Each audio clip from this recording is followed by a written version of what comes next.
Hello and welcome to Bulldog Park for Game 2 of this Saturday doubleheader.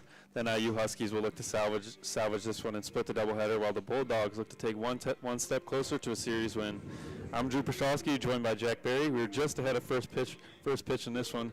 On the bump today for the Bulldogs is Marcus Goodpaster. He's 2-2 on the season. And coming to the play here for the NIU Huskies is Charlie Parcels, a sophomore. Bulldogs wearing blue jerseys today and blue pants with white piping. NIU Huskies got their red jerseys on with white pants. Just ahead of the first pitch. Goodpaster with the line and the pitch. Is just in there for a ball, 1-0. It'll be interesting to see how these teams bounce back off that rain delay. We saw a bit of an extension in that rain delay with that rain coming in. Partial hits that one sky high towards the NIU Huskies dugout, but that will range out of play towards the tennis courts over there and the old tennis bubble. Looking at the fielding alignment today for the Bulldogs, in left field is Ryan Drum, in center field is David Ayers, in right field is Jack Maroknik. At third base they have Danny Barbero, shortstop Ian Choi, second base AJ Solomon, first base Jack Bello, behind the dish is Gunnar Duncan, DHing is Connor Sackett. Bulldogs are 8-17 on the year. They obviously just got the win in the first game. Count is 1-2 now after that last pitch. Goodpaster sets. And the 1-2 is just misses. Tight strike zone so far for home plate umpire Aaron Woodbury, it seems. Goodpaster's doing a good job mixing up his locations, going inside and outside with that last one. 2-2 pitch from Goodpaster. Hit toward first base to Bello. Bello will call off Goodpaster and make the play at first. One out for the Bulldogs. Bello did a nice job there retreating some ground, waiting for that big hop to come up. That hop came right around about his shoulders, picked that one up, an easy run over to first to retire the first batter of the game. Batting second for the Huskies is left fielder Logan Gregorio, the junior. Two left-handed hitters so far for the Huskies. Goodpaster just outside. Gregorio in that first game was 1 for 4, scored a run, struck out as well.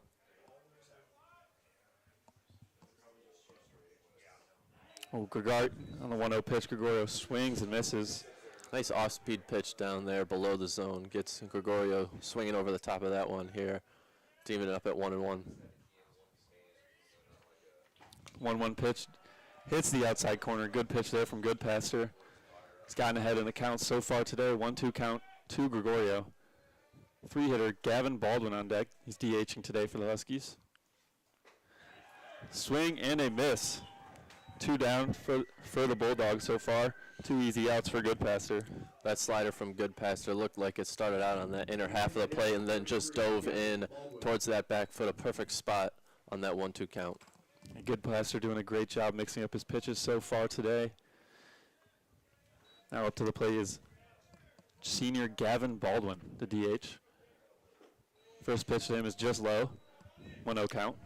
Baldwin went 1 for 3 in that first game of the doubleheader. Run scored and an RBI, also added a double to his totals. The pitch is driven deep to left field, and that ball is gone. So Goodpaster gets 2 early outs, then Baldwin strikes on a fastball on a 1-0 count and hits that one out. Huskies go out to an early 1-0 lead. That ball was smoked out on a line and just cleared out there over that left field fence as we saw the left fielder giving chase, but unfortunately Drum didn't have any play on the ball. Believe the second baseman now up for the Huskies is Will Couchman. A lot of lefties so far in this lineup. Third so far. Pitch from Goodpaster. All speed in there for a strike, high and outside. Couchman was 2 for 3, 2 runs scored, RBI for himself as well in that first game. So these lefties at the top of the lineup. That one's ripped towards second base. The second baseman AJ Solomon made the diving play, and Goodpaster gets out of the inning. He does allow the home run to Gavin Baldwin, but he limits some damage.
We are back here for the bottom half of the first inning. On the bump today for the Huskies is Max Weisfila. He's a junior left-handed pitcher on the season. He has a 7.57 ERA, 32 strikeouts in 27.1 innings pitched. He's also hitting, so he's also a hitter on their team, so he's a two-way player for the Huskies.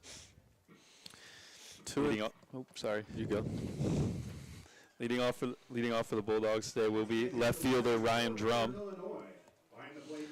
See if Butler tries to.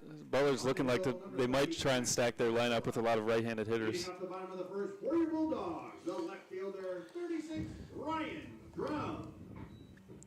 Drum was 1 for 3 with a run scored in that first game. Struck out 2 times. See if he can get on base early here as this Northern Illinois defense is playing a pretty heavy shift on him. First pitch to Drum. He does not.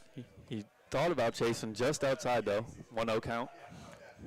3 infielders on the left side of the diamond past that second base bag with the second baseman 5 or so steps to the left of second base here. 1-0 pitch to Drum, swings and miss. Good off-speed pitch on the inside half of the plate. Outfielders are pretty straight up for the Huskies, but playing definitely for the pole on the ground ball. Weather here today at Bulldog Park for Game 2 is very cloudy. Just got past the rain delay. The 1-1 pitch to Drum is driven out to right field to J.P. Gauthier, and that one drops straight in front. Drum is early base runner for the Bulldogs. Drum is on first. Drum with a nice inside-out swing there. Unfortunately, he got caught a little bit too far inside on that barrel, but it doesn't matter as he's able to lift that one over the second baseman's head and find some green grass there in that gap. And now up for the Bulldogs is star-studded right fielder Jack Maroknik. Maroknik was 2 for 4 in that first game, scored a run, tagged on 3 RBIs, so another chance for him to put some runs on the board here early for the Bulldogs. Pitch to Maroknik, in there for a strike. See if Coach Beamer tries to send Drum to second base here to steal.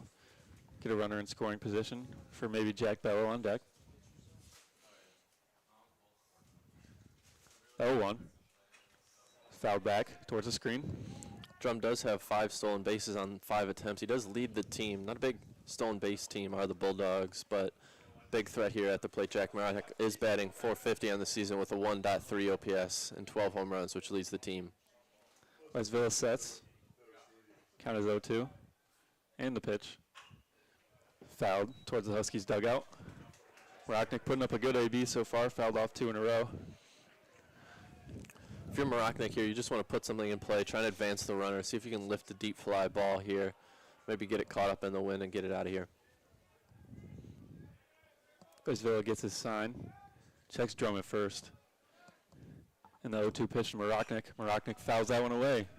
3rd foul ball in a row, putting up a great at-bat here. He's doing a nice job of fouling off these pitches inside and out here, trying to find something in his wheelhouse. Weisville steps back on the rubber.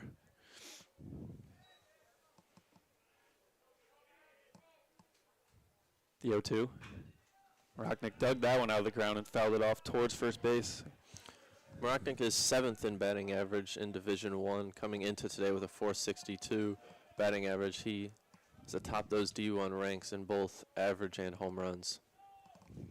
He's looking to either put that runner in scoring position, get himself in scoring position, or maybe even drive him home.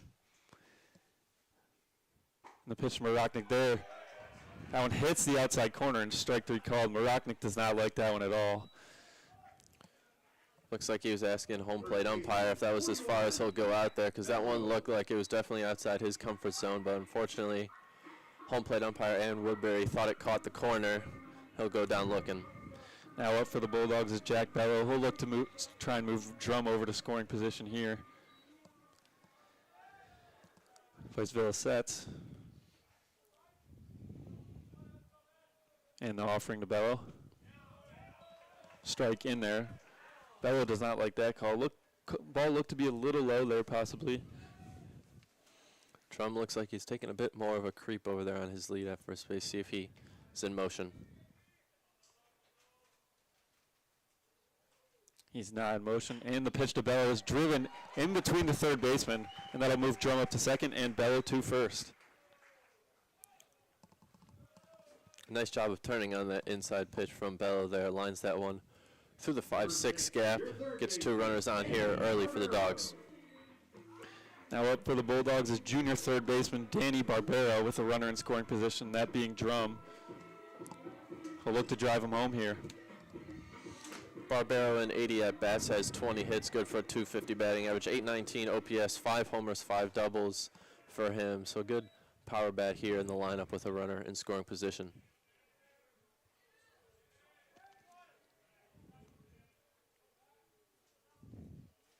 Pitch to Barbero. Just misses on the outside corner. Fielding alignment today for the Huskies. In left field is Logan Gregorio. In center is Charlie Parcel. In right is JP Gautier. At third base is Cooper Cone. Shortstop Ben Lloyd. Second base Will Couchman. First base Andrew Smart. Behind the dish is Caden Kozobuki. And a DH Gavin Baldwin, who hit the home run in the first inning.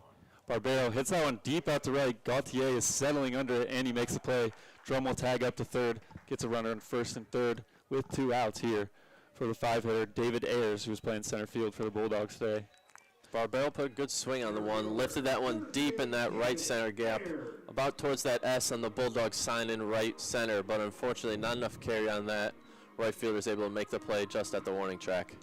Yeah, and Ayers here will look to drive home Drum, who was the first runner on today and the leadoff hitter for the Bulldogs. So we'll look to tie this game up at 1 in this bottom of the first inning.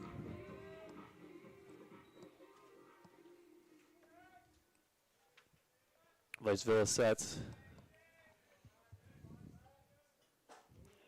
That pitch is inside to Ayers, and he does check his swing. It'll be an 0-1 count now. Ayers, the 6'4" sophomore on the season, .247 batting average, .792 OPS, and 77 at-bats. He's got 3 homers, 5 doubles, and a triple on the season. 0-1 pitch to Ayers. In there for a strike. He's down to an 0-2 count early. Our umpiring crew today behind the plate is Aaron Woodbury. At first base is Mark Lolo, and at third base is Daryl Morton Jr. Viceville sets. Interesting play there. Looks like the runner moving on first there was trying to draw the attention of Viceville, trying to get him to step off that mound. Probably get in a pickle. He's going to have to return to first base with that foul ball, but it looked like third base coach Blake Beamer was trying to get some sort of first and third play on there, get in a pickle, try and send the runner at third home, try and steal a run early. Ayers still up at the plate with an 0-2 count. See if they run that same play again. It looks like they will. Viceville is not paying any attention to him. Great pitch there on the outside corner from Viceville. Strike 3 looking. Viceville gets out of the jam, and we will head to the top of the second inning. The Huskies lead 1-0.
We are back here at Bulldog Park for the top of the second inning.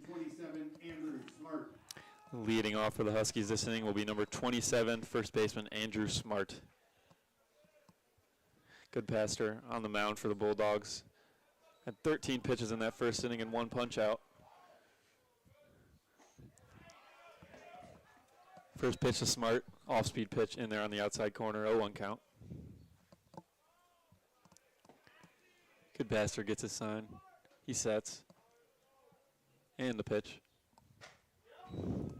That one's in there at the belt of Smart. 0-2 count. Great first two pitches by Goodpaster. Smart, the 6'3" senior outfielder's got a 269 batting average and 78 at bats so far this year. The 0-2 pitch to him is an off-speed pitch outside. Smart wanted it, but just didn't check his swing. 4 homers, 5 doubles on the year for Smart. 12 runs scored, 11 walks. Smart will call time here. Gather a second to collect his thoughts.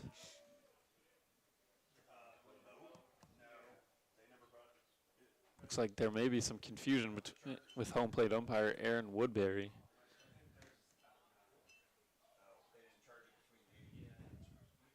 Not 100% sure what's going on. He's having a conversation with Andrew Smart.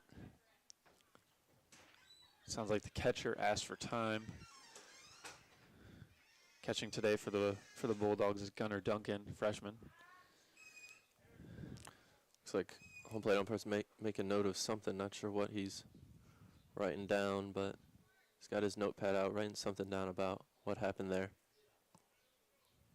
Still got that mask off, hasn't gotten back behind the plate. On deck for the Huskies is shortstop Ben Lloyd. He's a junior. Looks like we are back here. 1-2 count on Smart. See what Goodpaster gives to him. And the 1-2 pitch. Another off-speed pitch in there, just misses on the outside corner. Looks like that slider swept across the zone, but home plate umpire didn't think it caught the edge of that corner. Great take there by Smart to lay off those. The 2-2 pitch to him. Another slider there. Goodpaster seemed to be upset at himself, missed his spot on that one. Goodpaster's gone to that slider quite a lot. It looks like it's been his go-to pitch so far. We'll see if that continues here. Full count. The full count pitch to Smart in there looking. Count was 0-2, win all the way back to 3-2, but Goodpaster was able to get that strike three looking call. Seemed like Smart was looking for a walk there, Jack. Yeah, we didn't see much of him looking at those pitches. Maybe the outside corner wasn't what he was looking for, looking something inside, maybe in his wheelhouse there, but Goodpaster, a nice job attacking his spot. First pitch to Ben Lloyd is lined in one hop to A.J. Solomon. Will throw easily to the first baseman, Jack Bello. Two outs there from Goodpaster. Goodpaster's finding his zone here, getting ahead of the count early, make sure he's throwing those first pitch strikes, forcing some contact from the Huskies early. And this is a situation he got in the top of the first, but he ended up giving that home run on to the three-hitter, Gavin Baldwin. What's he need to do here to get out of the inning, Jack? Just that. That's what he needs to do. Yeah, that first pitch there to J.P. Gautier, the right fielder, is popped up in foul territory, and Jack Maroknik makes the play. Great insight there, Jack. We'll head Northern Illinois up 1-0. We head to the bottom of the second inning.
We are back here for the bottom of the second inning at Bulldog Park. Leading off the home half of the second is Connor Sackett for the Bulldogs, the designated hitter today. Vice Villa in his second inning of work. Had runners on last inning, but was able to get out of the jam. In his last start against Central Michigan, he went 4 innings, gave up 10 hits and 6 earned runs and an 8-4 loss. That first pitch of Sackett is high. 1-0 count.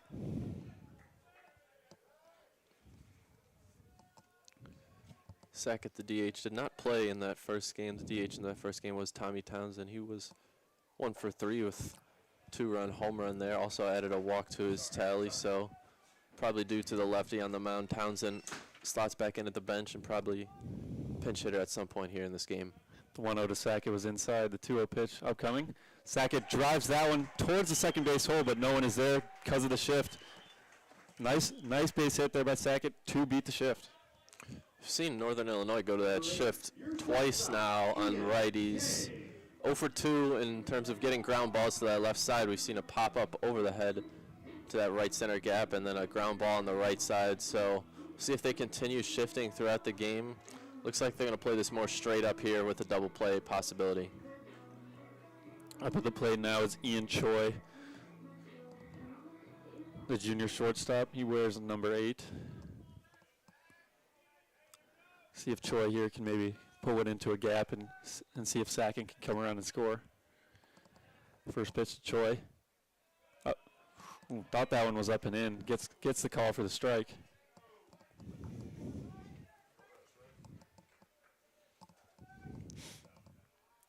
Vicevilla gets his sign.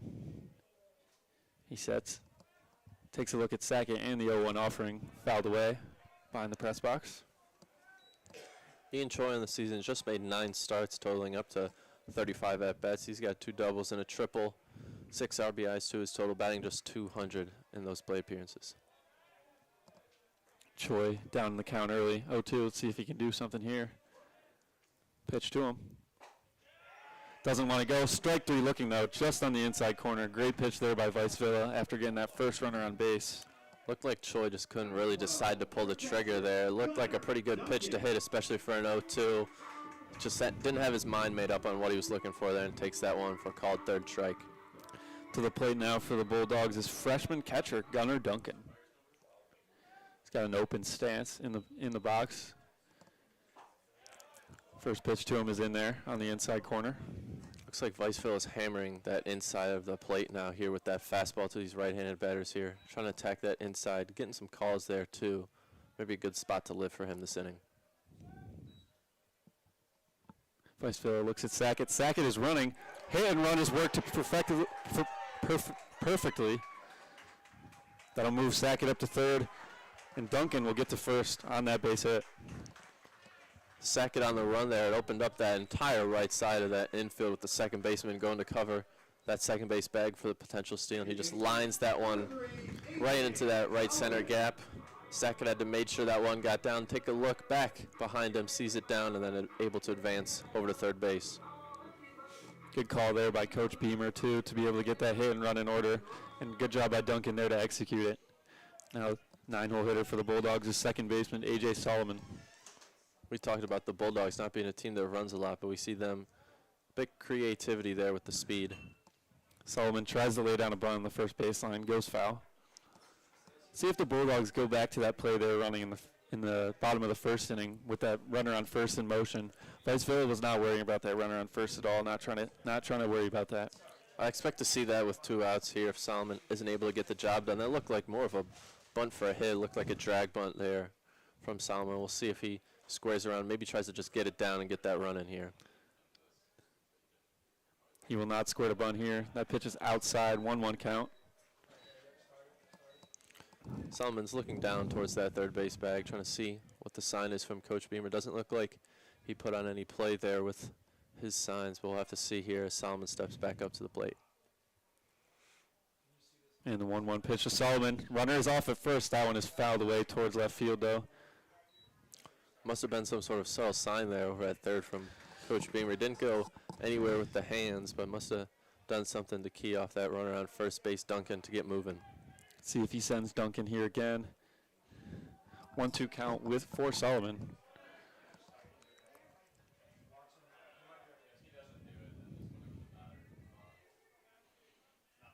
The 1-2. That one is driven down the right field line. It is slicing, and it will get down. Sackett scores easily. Duncan is being waved around. Let's see if he can get home. He will. He gets home standing up, no throw. Bulldogs lead 2-1. RBI double from A.J. Solomon. Solomon did a great job there fighting with 2 strikes. Gets that pitch on that inner third and able to just pull his hands through, line that one down the right field line, just able to keep it fair. Both runners able to come around as that one trickles down all the way near the warning track. Looked like Gautier may have had some trouble with that one in right field. It did trickle down sort of towards the visitors' bullpen, which is all the way in the corner of right field in foul territory. Now up to bat for the Bulldogs is leadoff hitter Ryan Drum, who got on base in the bottom of the first inning with a blooper to right field. That one's fouled away. Looks like Northern Illinois is still playing that shift now with a runner on second. That right side of the infield is completely open again, and the first base line is completely open with the first baseman playing several steps to the left of that first base line. Any base hit to right field should be able to score Solomon here as long as he gets a good read on it. A 1 pitch to Drum is fouled away off the right side. Looks like Drum's kind of sitting back here. Fouled that one back off to the right. Looks like he's sitting back trying to drive this ball to right field. See if he can get a pitch on the outer third that'll let him do that. I expect Viceville to try and pitch him inside, however, try and get him to pull one on the ground. Viceville has been doing that with the right-handed batters today. Let's see if he goes back to it. The 0-2 pitch. He will go back to the outside corner. That one's driven deep to center field to Charlie Parcel, but he's able to run it down and make the play. Solomon had to retreat back to second there. He got halfway looking to see if the ball dropped. Great job by Parcel, able to knock that one down. Drum put a solid swing on that one, but we've talked about Viceville working those righties in, and he's just getting too far inside the barrel there, not able to get the hands through just enough on time for Drum, not able to split the gap quite. To bat now for the Bulldogs is Jack Maroknik. He went down looking in his last at bat.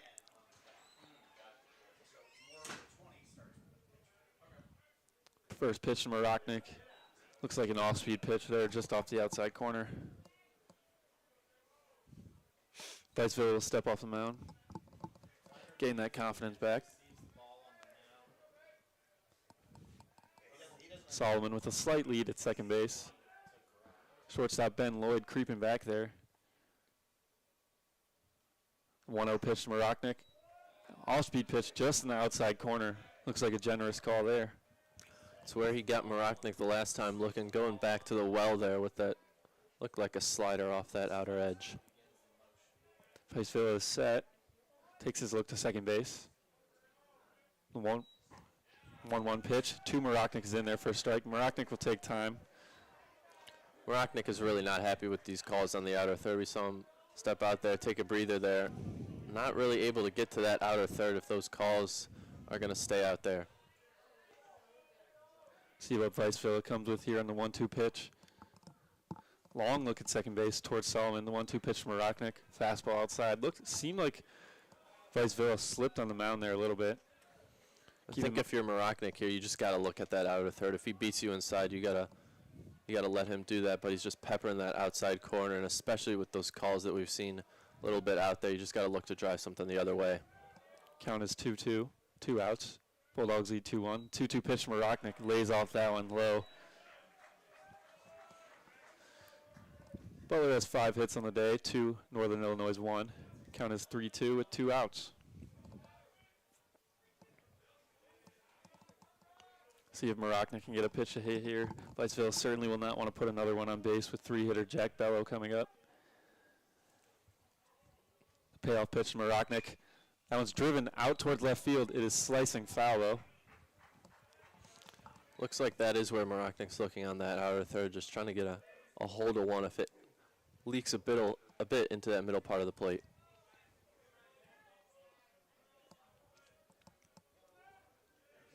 Great at bat here so far for Maroknik.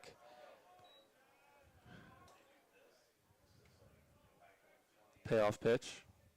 That one's driven out towards right field. Line drive. Can Gautier track it down? He cannot. He dives. Solomon scores easily. See if Jack Maroknik will try and get to third. Coach Beamer will hold him at second base though.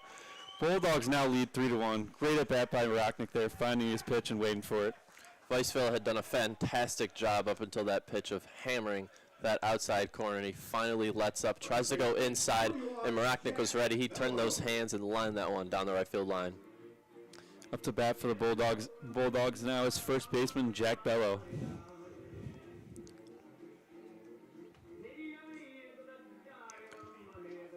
Bello's 0 for 1 on the day.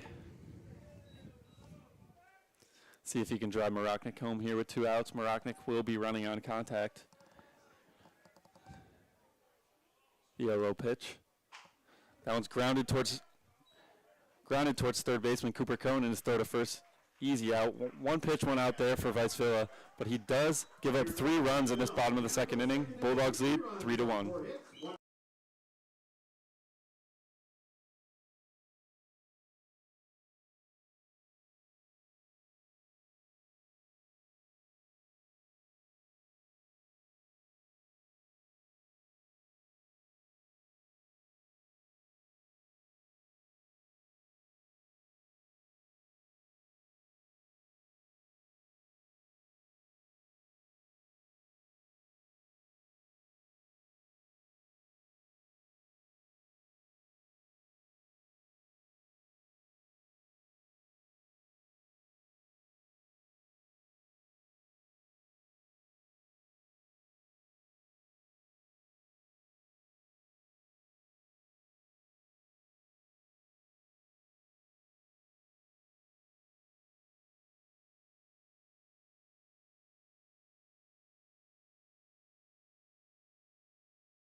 We are back here for the top of the third inning. Goodpaster in his third inning of work. He's given up 1 run on the day. Coming up to the plate for the Huskies is Cooper Cohn. Made the play, made the last out of the bottom of the second inning. Just an easy play at third base. Goodpaster's really just made the one mistake to that 3-batter Gavin Baldwin we saw earlier in that first inning. Yeah, and he got those first 2 outs in that first inning pretty quick, but made that one mistake. Baldwin drove that one deep out to left field. That first pitch there to Cohn was in there for a strike. Count is 0-1. The 0-1 pitch just misses on the outside corner. Doesn't get the call there. On deck for the Huskies is number 15, their catcher, Caden Kozobuki. That one's driven just out towards the right side. Goodpaster does lead the Dogs in innings this year. Expect to see him out there for a longer appearance here. Try and get 5 or 6 innings for the Dogs. Help that bullpen out with this long 4-game series, including a doubleheader today. Pitch count's only at 21 as that 1-2 pitch comes in high. Count is now 2-2. Cohen back in the box there quickly. Obviously, pitch clock now in college baseball. That one is driven out towards the Butler third baseman, Danny Barbero.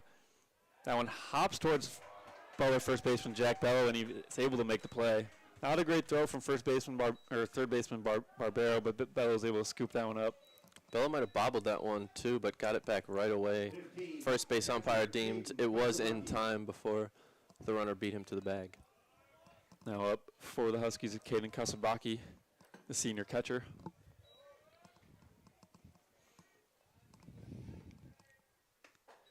Kasabaki swings and misses. Hard swing on that first pitch from Goodpaster. Big cut there out of your 9-hole in the catcher on the first pitch. Looking to drive one out of here, it looked like. Maybe he got a sign from his coach, try and get on base before the top of the order. That 0-1 pitch was outside from Goodpaster.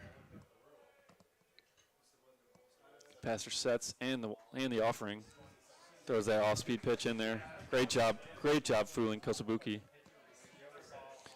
Goodpaster's last outing was on March 26th earlier in the Miami of Ohio game for Butler. Just went 1 inning, so he's pretty fresh on the mound. That one's in there, high and tight to Kosabuki. His previous start before that was on March 16th against Belmont. Went 4 2/3, 9 hits, 9 runs, just 5 of them earned and 2 walks on his tally. The 2-2 tries to go back to that off-speed pitch outside, though. Pulled that one a little bit. Goodpaster will try and get some of that rosin bag, get that get that grip back. Count is 3-2. He sets and the payoff pitch. That one's driven out towards right field. It is slicing and it will go fair. Cone has extra bases. Let's see if he'll try and get 3. Morocnik flags it down and Cone will stay at 2. Bad throw from Morocnik though. Cone will, Kosobuki will get to 3rd. Not a great throw in there to the cutoff man from Morocnik out in right field. Unfortunate result for Goodpasser there. 3-2 to the 9 here. You definitely want to attack and put one in the zone. Unfortunately, just able to flare that one out towards that right field line. And Morocnik, don't really know which cutoff guy he was trying to throw to there. That one sailed way to the right of his intended line and allowed Kozumski to be able to get over to 3rd. Now up to bat for the Huskies is center fielder Charlie Parcel. That first one is hit towards Bello at first. He'll come home, try and make the play. That one skips towards Duncan and it gets past him. Kosobuki scores. The score is now 3-2 in the top of the 3rd inning. It looks like the bat that Parcel was swinging dropped right in front of home plate, and it looked like that throw from Bello, just a bit short, hit off maybe the end of that bat and kicked back towards the backstop. It looked like it would have been a tight play, but the catcher behind the plate, Duncan, was not able to receive the ball as that bat. Little lucky bounce for NIU there. That's one of those quick decisions those infielders have to make there to go to home or just go to first base, as Bello had there. Butler infield was playing in, looking to probably cut off that runner here with just 1 out, but unable to do so. Up now is Logan Gregorio.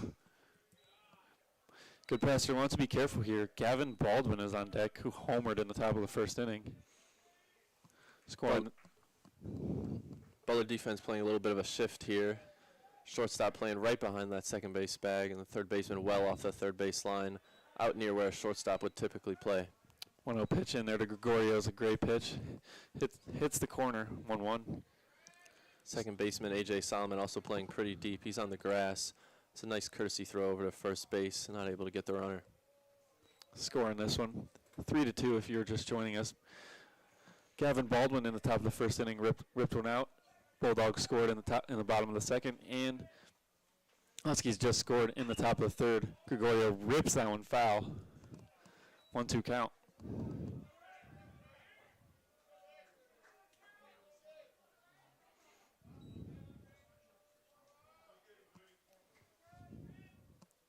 Gregorio steps out there, gathers thoughts a little bit. Goodpasser offering back to first base. Almost had Parcel.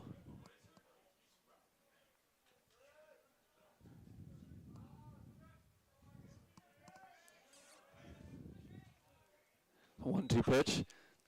That one's driven foul again. Looks like Gregorio's early on a lot of these pitches from Goodpasser. Goodpasser got Gregorio on a back foot slider in his first at bat. We'll see if he goes back to that well with a 2-strike count here. Goodpasser shaking a lot from Duncan here. Gets his sign. 1-2 to Gregorio.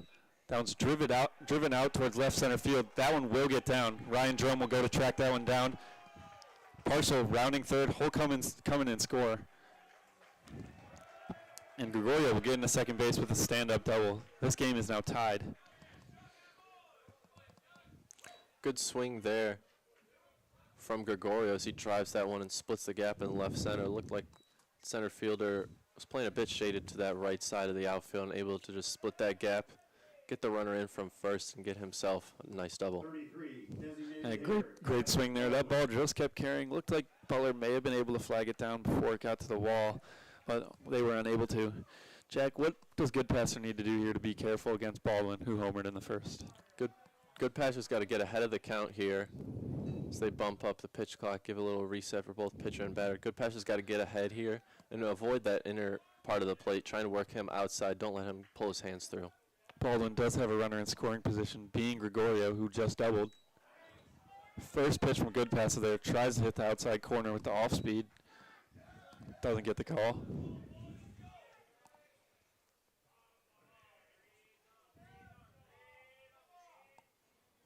Goodpasser will step off here. Gregorio possibly distracting him there at second base. That home from Baldwin will take him into the team lead now up to 9 home runs. He posts a .333 batting average, so see if he can add to that total as Looks like maybe some of the signs for the catcher equipment failure here. We'll get that swapped out. Blake Beamer went out there to replace it for Butler catcher Gunnar Duncan. Good passer has a 1-0 count here to Gavin Baldwin, the senior.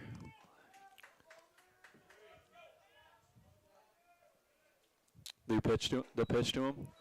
Off speed, outside. See if he really tries to give him anything to hit here or just tries to pound those corners. Got an open base behind the runner at second, so not the worst thing in the world if you let him on and work around Baldwin here. There is 1 out in the inning. That one's fouled away. 2-1 count now. Nice job there. He's going back-to-back outside pitches here on Baldwin, not letting him get that pitch that he likes on the inner third. Second baseman for Butler, A.J. Solomon, holding the runner on, leaving a big gap on this right side of the infield if Baldwin's able to put one on the ground. Baldwin still in the favorable count. 2-1 pitch to him. Another slider sweeping away outside in the left-hander's batter's box.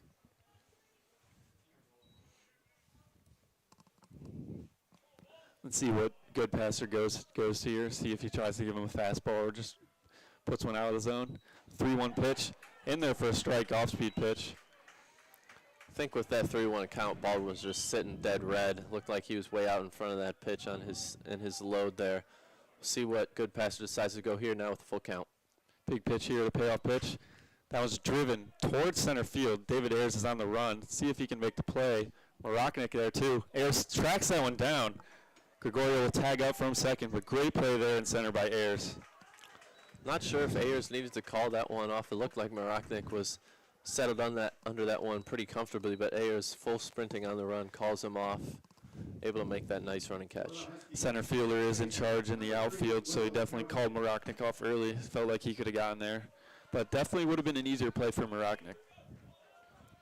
Now up to bat for the Huskies is second baseman Will Couchman.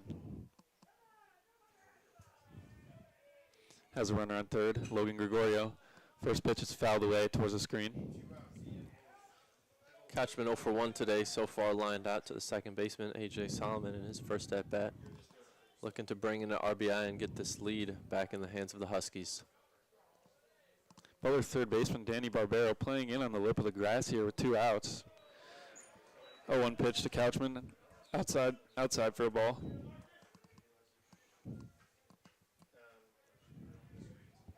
Count is 1-1, 2 outs in the inning. Score is tied 3-3. That one off-speed pitch, back foot slider to Couchman, swing and a miss. See if he goes back to that same pitch here now, 2 strike, try and get another chase. Got to be careful of a ball in the dirt here. Don't want wild pitch or a pass ball to bring in a run, especially with 2 strikes and 2 outs.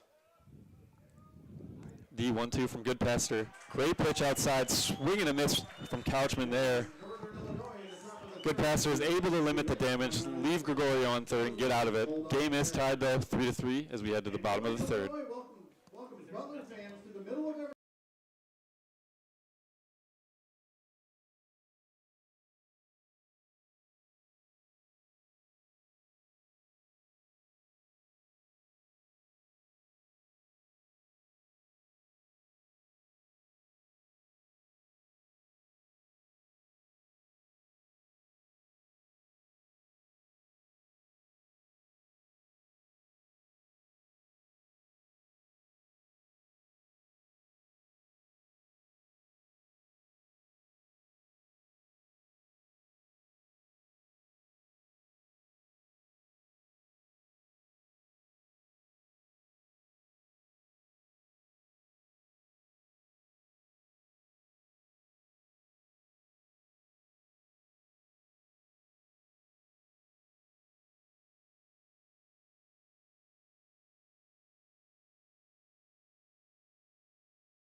Leading off the bottom of the third. Leading off the bottom of the third for Butler is third baseman Danny Barbero. Barbero.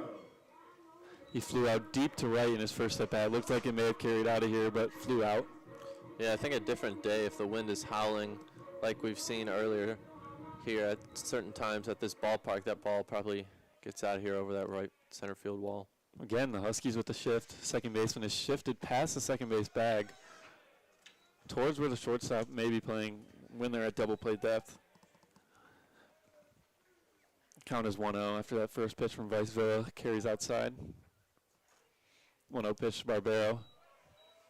Two-seam fastball in there on the inside corner. Pounding that inside corner again.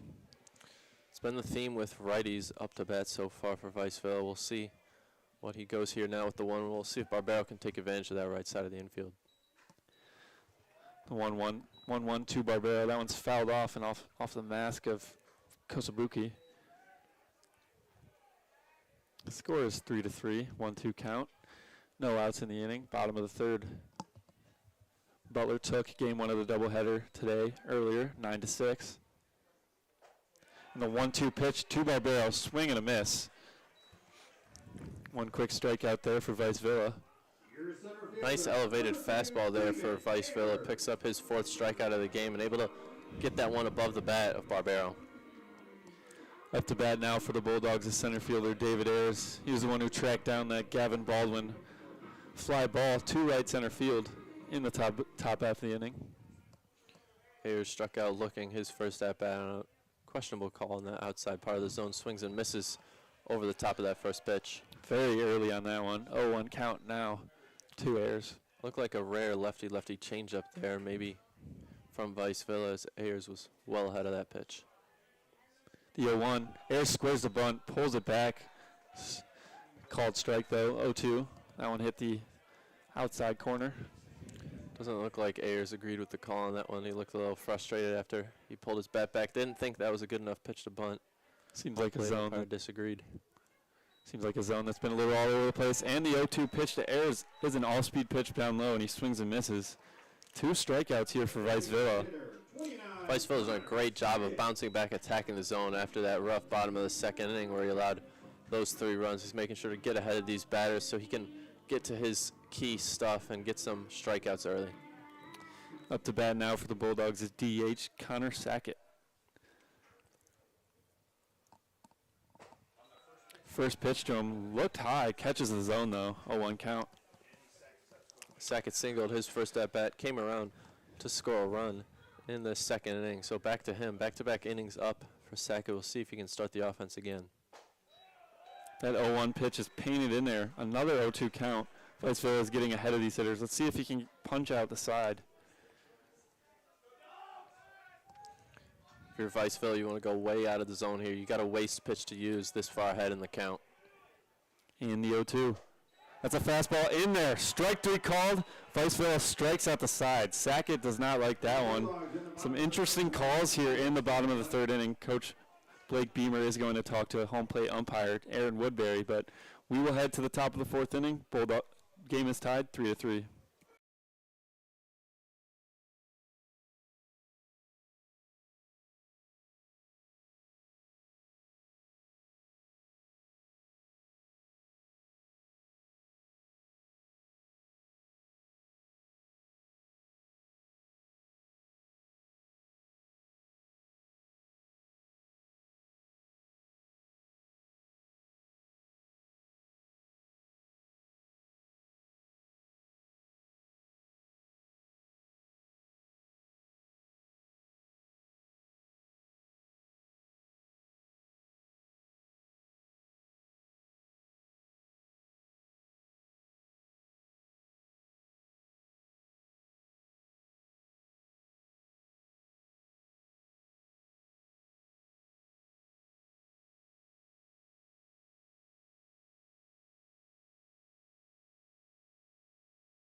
We are back here for the top of the 4th inning. The score in this one is 3-3 as we're halfway through. Up now for the Huskies is the 5-hitter, first baseman Andrew Smart. Smart 0 for 1 so far today with a strikeout. First baseman for the Huskies. First pitch of Smart inside for a ball. Almost hit Smart there. Had to back out of the way. Count is 1-0 now. Woodpaster. That one is grounded towards Barbero at third. The throw to Bello at first is not in there. That one bounced towards Bello. He was not able to settle that one down. Looks like it bounced off his stomach and tried to get in his glove, but it wasn't able to get in time. It'll be Shortstop, number 1. Similar play to what we saw last inning with another short throw from Barbero over to the first baseman Bello. Bello able to control that last one quickly. This one just bounced off him, able to grab it right up, but not before the runner had already passed the base. Barbero creeping in here at third again. First pitch here to Lloyd, the shortstop, is outside for a ball. Butler has 2 errors on the day.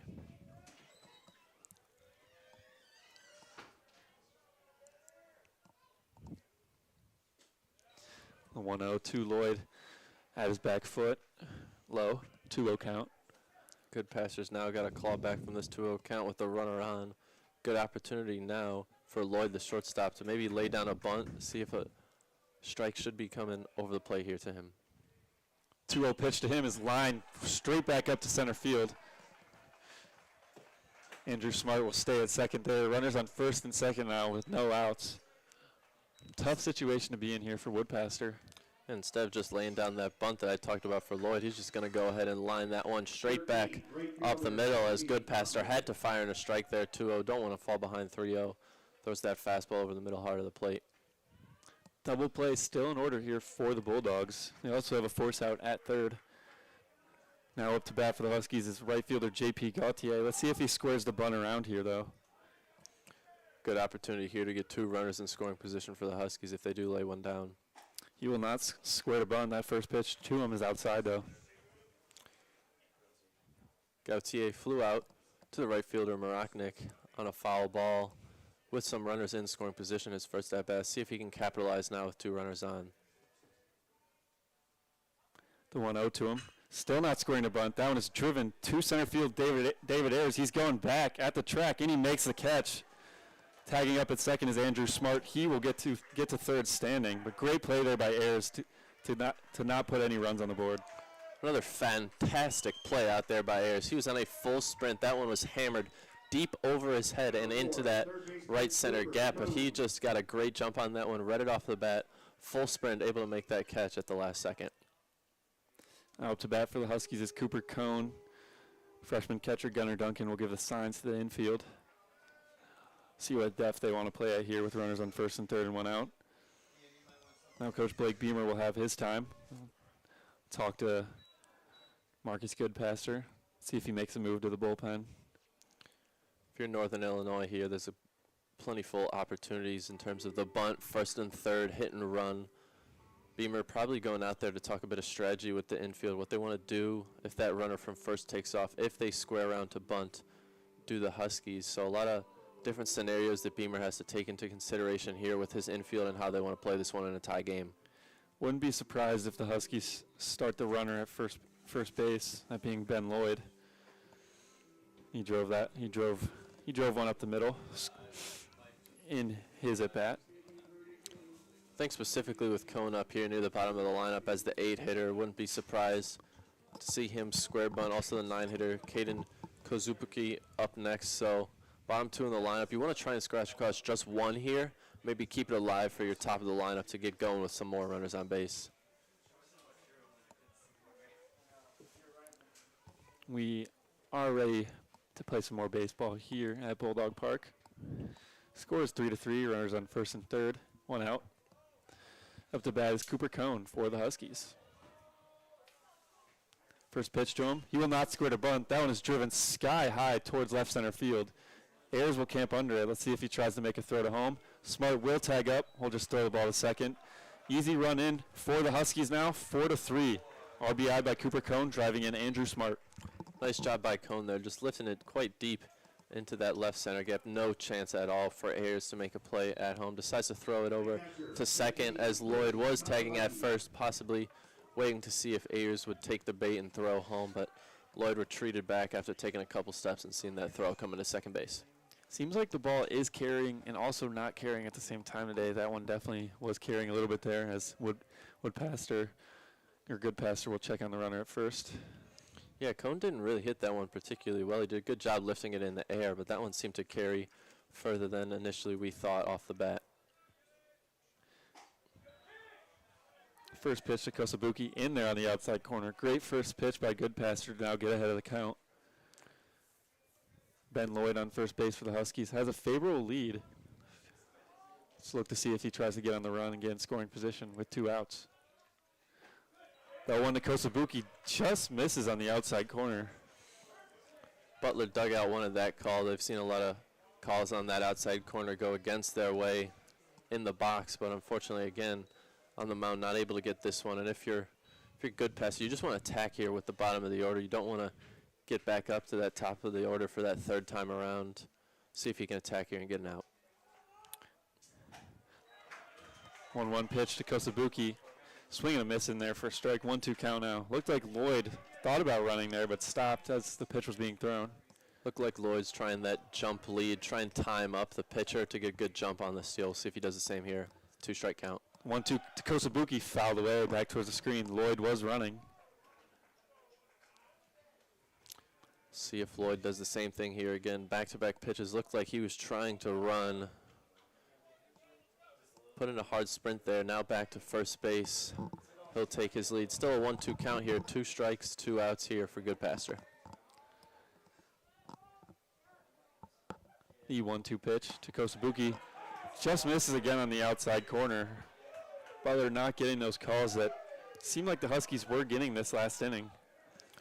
Blake Beamer is giving an earful to the home plate umpire, Aaron Woodbury. We saw several Butler players starting their jog towards that dugout, not able to get that call. 2-2 pitch to him, fouled away. Putting up a great at-bat here for the 9-hole hitter, Caden Kosabuki. Kosabuki recorded a double in his first bat, came around to score later on in that inning.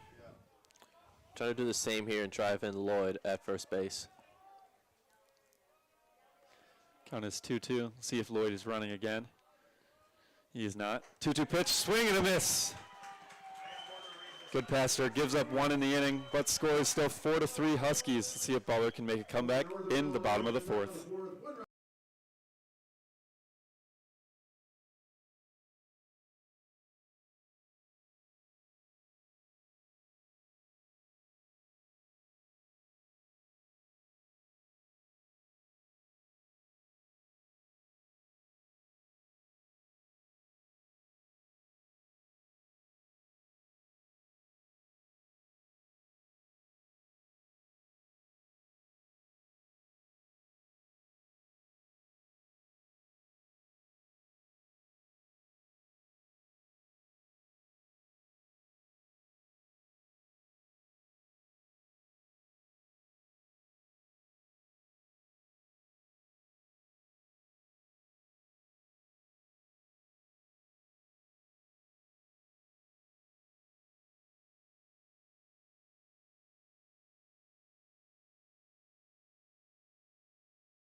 We are back here for the bottom of the 4th inning. Leading off for the Bulldogs is shortstop number 8, Ian Che.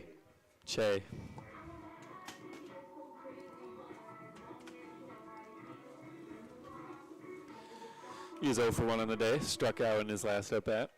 He'll look to get on base, try and start a rally for the Bulldogs, who are down 4-3. First pitch to Che, fouled away back at the screen. Huskies gain one back in that top of the fourth inning with a sac fly. Viceville, 6 strikeouts so far in these 3 innings. We've really seen him bring up that K total these past couple innings. Struck out the side in this previous inning. We'll see if he can attack the zone again here.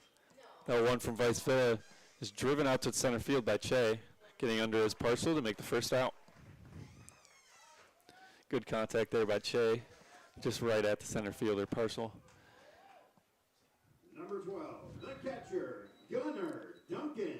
Now up to bat for the Bulldogs is catcher Gunnar Duncan. He's 1 for 1 on the day. Scored a run in his last time on base.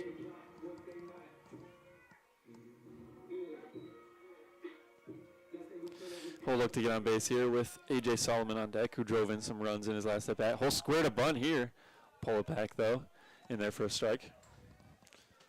Doesn't look like the Northern Illinois defense was expecting the catcher to square around to bunt, but looks like Duncan was trying to steal a hit there. Maybe if he got one on that inner third. Duncan with that open stance and high leg kick. Pitch from Viceville tries to hit that out inside corner, doesn't get the call. 1-1 count now. Duncan single to right field his last time up. No shift being played on him, so even set up in the outfield and infield for the Huskies. The 1-1 pitch to Duncan is bounced towards third baseman Cooper Cone. He'll make the easy play and throw over to first base. Nice pitch there on the inner third from Viceville. Just able to jam Duncan, not able to get around on that one and get the barrel to it. Easy play over there for third base for Cooper Cone. Now up to bat with 2 outs in the inning is second baseman A.J. Solomon. He doubled in his last at bat down the right field line, drove in 2. Did a great job driving that pitch that he got on the inner third with 2 strikes down that right field line. Able to squeak it past the right fielder, Gautier. First pitch to Solomon. Hits the outside corner, high and outside for the first pitch strike. Stubble brought in 2 of the Butler runs that helped them take the lead in that second inning. Scoring this one 4-3, 0-1 count, 2 outs, bottom of the fourth inning. Here in a doubleheader at Bulldog Park. The 0-1 pitch to Solomon just hits the outside corner. He's not very fond of that call from Aaron Woodbury. Beamer again is talking to home plate umpire Aaron Woodbury. As Woodbury takes his mask off, and Beamer will call Solomon down for a meeting here, trying to possibly calm Solomon down, reset his mind after that tough pitch on that outer third. Make sure Woodbury can really sit on that call. Those seem like 2 really great pitches there by Viceville to start off the count, considering Solomon drove in 2 that last time. Long meeting here between Coach Beamer and Solomon. Beamer is going to make sure that Woodbury comes all the way out to him to break up this meeting. Stand him down, make sure he's breaking up the meeting. Now they will, as Solomon will return back to the plate with a smile on his face.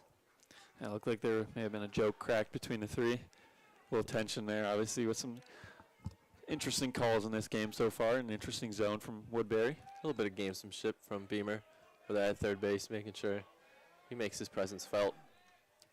The 0-2 pitch to Solomon tries to hit that outside corner, just misses. Viceville really wanted that one. Stepped off the back of the mound there. Looks like it worked over there. That outside pitch looked pretty much the same as that second strike.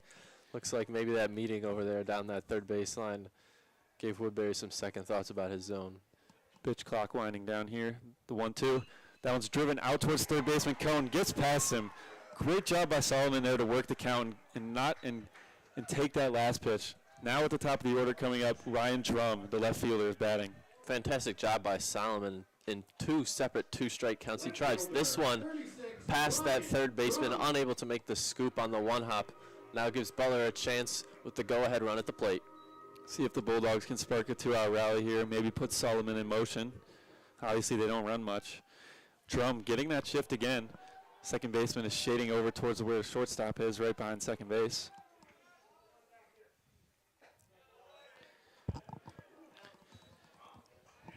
First pitch to Drum is outside, 1-0 count.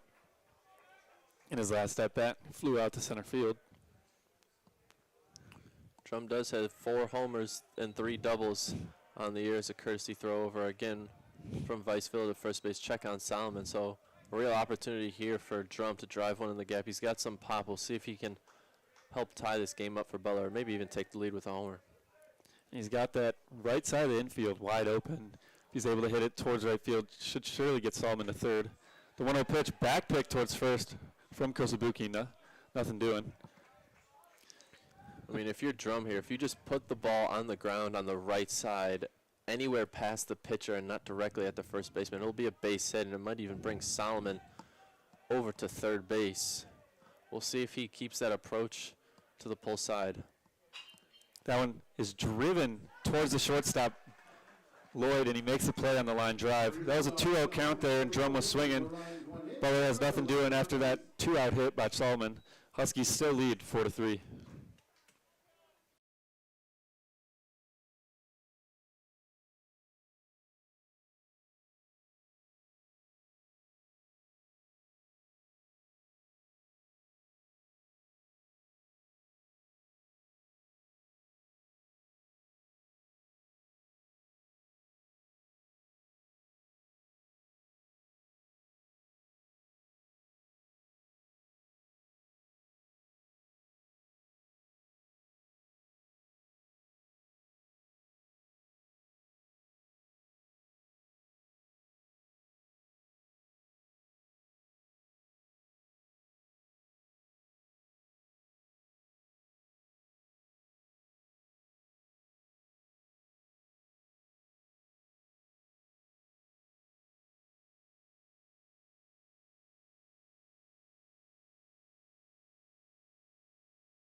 We are back here for the top of the fifth inning.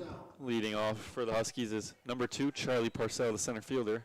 Drove in a run in his last at-bat on a fielder's choice. Back to the top of the order here for the Huskies in that third time around for a good pass. It'll be interesting to see the bullpen for the Bulldogs, see if we get any action. Parcell will lay one down the first baseline there.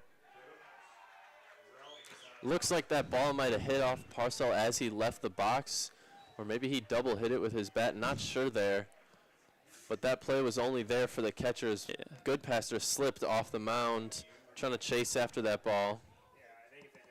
Very interesting series of events that hit him, and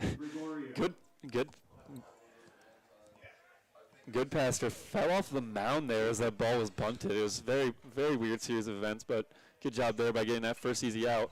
That one comes straight back towards us on the first pitch to Logan Gregorio. Looked like Duncan had plenty of time there by the time he had picked up that ball to throw out the runner at first base, but home plate umpire had signaled it dead and called the runner out before. Gregorio had a double in his last at bat as that one misses outside.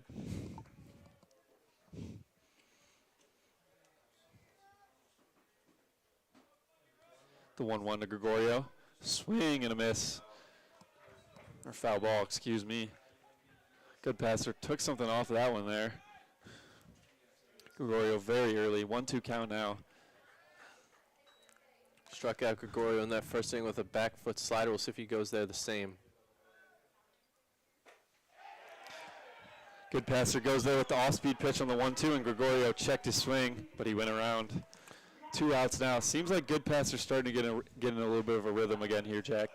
Yeah, Goodpaster elevates in that top of the zone there. Gets the chase. Home plate umpire decided that he did go around, did not check his swing. It's a second out of the inning.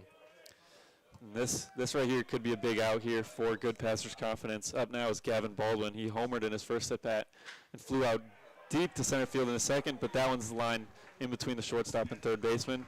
On the first pitch, easy base hit for Baldwin there.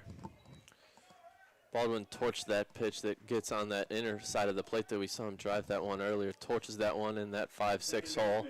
Gets himself his second hit of the day on base again here for the Huskies. It's now 2 for 3 on the day.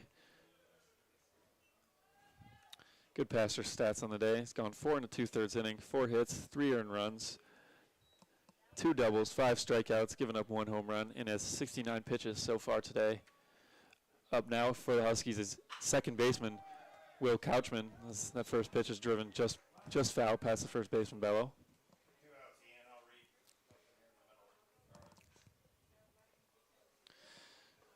Now Huskies looking to start a little bit of a 2-out rally. Similar situation that Butler was in the bottom of the 4th inning. Count is 0-1. Good passer sets and the pitch. That one's outside.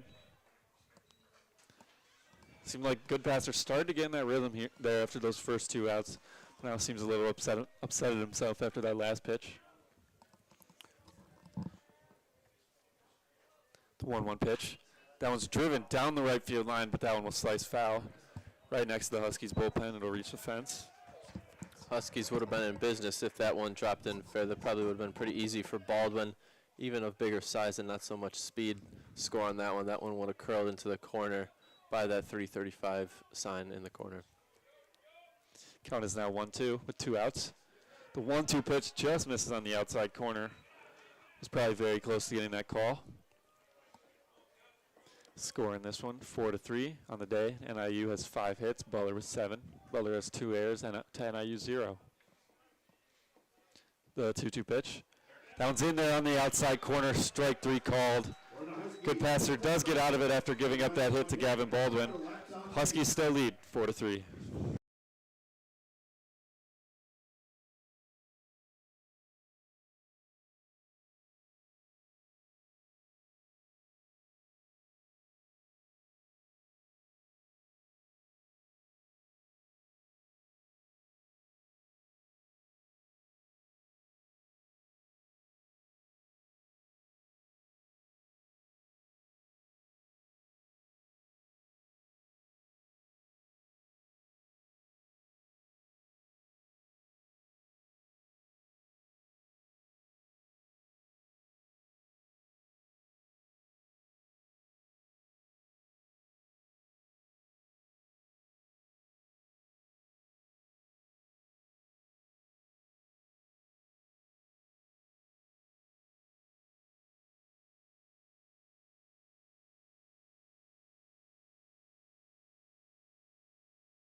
Go ahead. We're back here for the bottom of the 5th. Leading off for Butler here is Jack Maroknik, the right fielder. And Jack, what do you think the Bulldogs need to do here to start a rally and get some runs on the board and get that lead back? Well, to start it off, it's a great opportunity for them. They got the 2, 3, 4 in the lineup. Some of their better sluggers. They can easily put one over the fence here for a solo shot, especially with Maroknik. We've talked about his team leading 12 homers. So he takes that first pitch in there for a strike. But for Maroknik, 1 for 2 on the day with an RBI double. We saw him have a good performance in the first game. If he can do the same, get on base here, start a rally, I think the Bulldogs will be in business. Count is 0-1 to Maroknik. Pitch from Vicevilla. Pulls a string there. Maroknik swinging, missing. He's going to take his time out of the batter's box here. And he got down early in the second at bat of the game with an 0-2 count, but he was able to double and drive in a run. Count is 0-2. See what Vicevilla comes with here. Off-speed pitch. That one's driven to center fielder Parcel. He'll get under it and make the play. Vicevilla did a nice job there last time against Maroknik. He made that mistake of coming back in instead of working him out the full at-bat. This time stays out there, makes Maroknik drive it the other way, not able to get a good enough swing on it. First out of the inning. Coming up now for Butler, their 3-hole hitter, Jack Bello.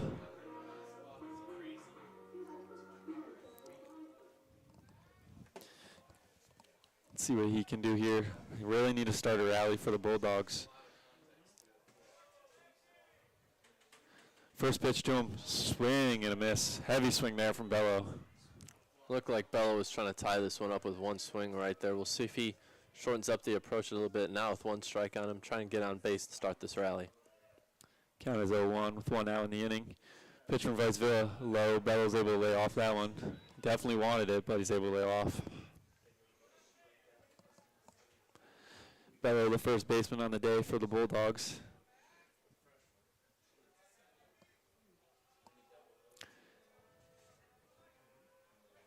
The 1-1 pitch to him. Just misses. Actually grazes him on the elbow. Butler gets that much-needed base runner. Looked like that one barely grazed Bello. We saw him take a look back at the umpire as if to suggest that he got clipped by that one, and Woodbury, the home plate umpire, agreed. That sends him to first base, and a good job for Butler as they get a runner on here to try and tie this one up. Now up to bat for the Bulldogs is that four-hitter Danny Barbero. He's 0 for 2 on the day. Struck out in his last at-bat. He did have that fly ball hit in the first inning. Hit far out to right field. Looked like it may have carried out of here. As that first pitch to him's outside, 1-0. Continuing with this shift we've seen on Barbero and Drum. Whole left side of the infield, including that second baseman, left of second base. 1-0 to him. Misses inside. Off-speed. Vicevilla came with the off-speed there.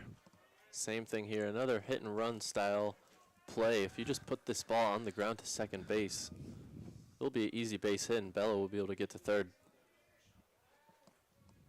Count is 2-0. Let's see if Barbero jumps on one here. Pitch to him. That one's down low. Seems like that hit by pitch to Bello definitely rattled Vicevilla on the mound. He's going to take some time, take the glove off, get a grip of the ball. I think Barbero has that red light here, Jack. I think just because of this situation, even though one swing could give Butler the lead with this 3-0 count, a little bit of mistakes from Viceville and not being able to find the zone and a runner on, I think the red light is on. I think that green light definitely comes into play if it's maybe Maroknik or Bello up, but with how Barbero's hit today, I think that red light's probably on. Doesn't even need to worry about it. That 3-0 pitch to him is outside. Butler now has runners on first and second with center fielder David Ayers coming up. And IU will take a mound visit here. Seemed like Butler may have been poised for another tough inning after that Jack Maroknik strikeout to start the inning. Now they have 2 runners on, and they are in prime position to tie this game up or even take the lead. Yeah, Bello and Barbero both did a nice job. Not able to get a hit, but able to get on base was just what you asked for to start this rally off. So now Ayers up 2 strikeouts today. First at bat, it was looking in the first inning. Struck out on the swing in the third inning. Bit of a frustrating day for him at the plate. He's not liked some of the calls, but been great out there in center field. Your attention, please. Now running at first Looks base like for Butler. Coach Beamer will bring in a pinch runner for Danny Barbero. In for him is Harry Carr, freshman infielder. Center fielder number 2, David Ayers. Up to bat again is David Ayers, the center fielder. He's made some great plays out in center today. Keep the Huskies off the board a couple times. Carr has appeared in 24 games, making 24 starts. So this is his first appearance off the bench so far. He's one of the better Bulldog hitters, a .311 batting average. Not so much in the slugging department, only 4 doubles and a triple. But expect to see him play third base here. Maybe switch somewhere else on the infield, but adding some speed with that leading run. He will not be held at first by the first baseman as that first pitch is in there for a strike. Ayers has struck out in both at bats today.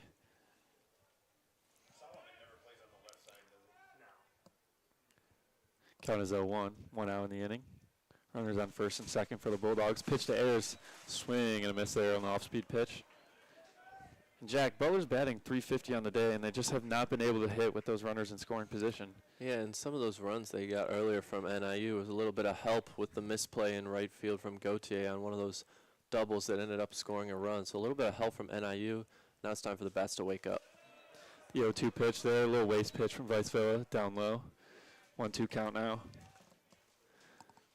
Vicevilla definitely trying to get a ground ball here, get out of this inning.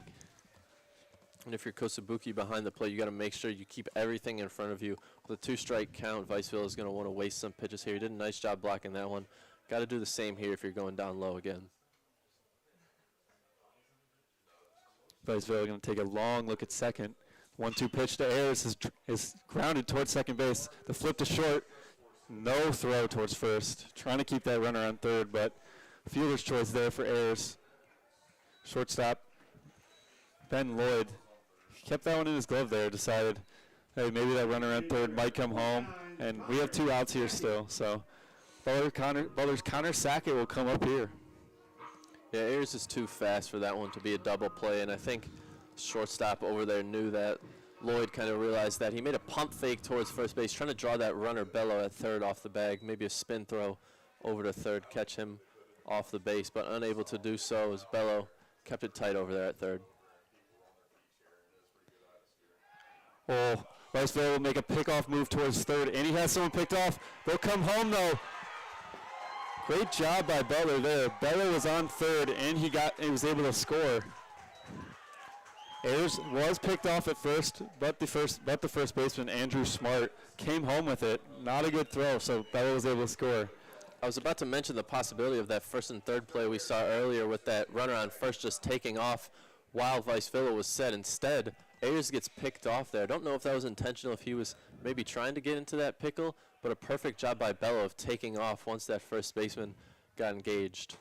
Now Butler still has a runner in scoring position with Ayers at second. Count is 1-0 with 2 outs. Game is tied 4-4.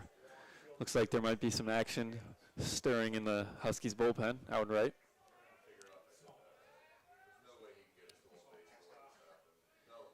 Ayers with an average lead there. Vice Villa will try and pick off, but that one sails into center field. Coach Beamer tries to wave Ayers around. The throw home is in time. Tag is not there, though. Great guts by Coach Beamer to wave Ayers around there. No doubt about it. As soon as that ball went to center field, he started waving him around. Butler now leads 5-4.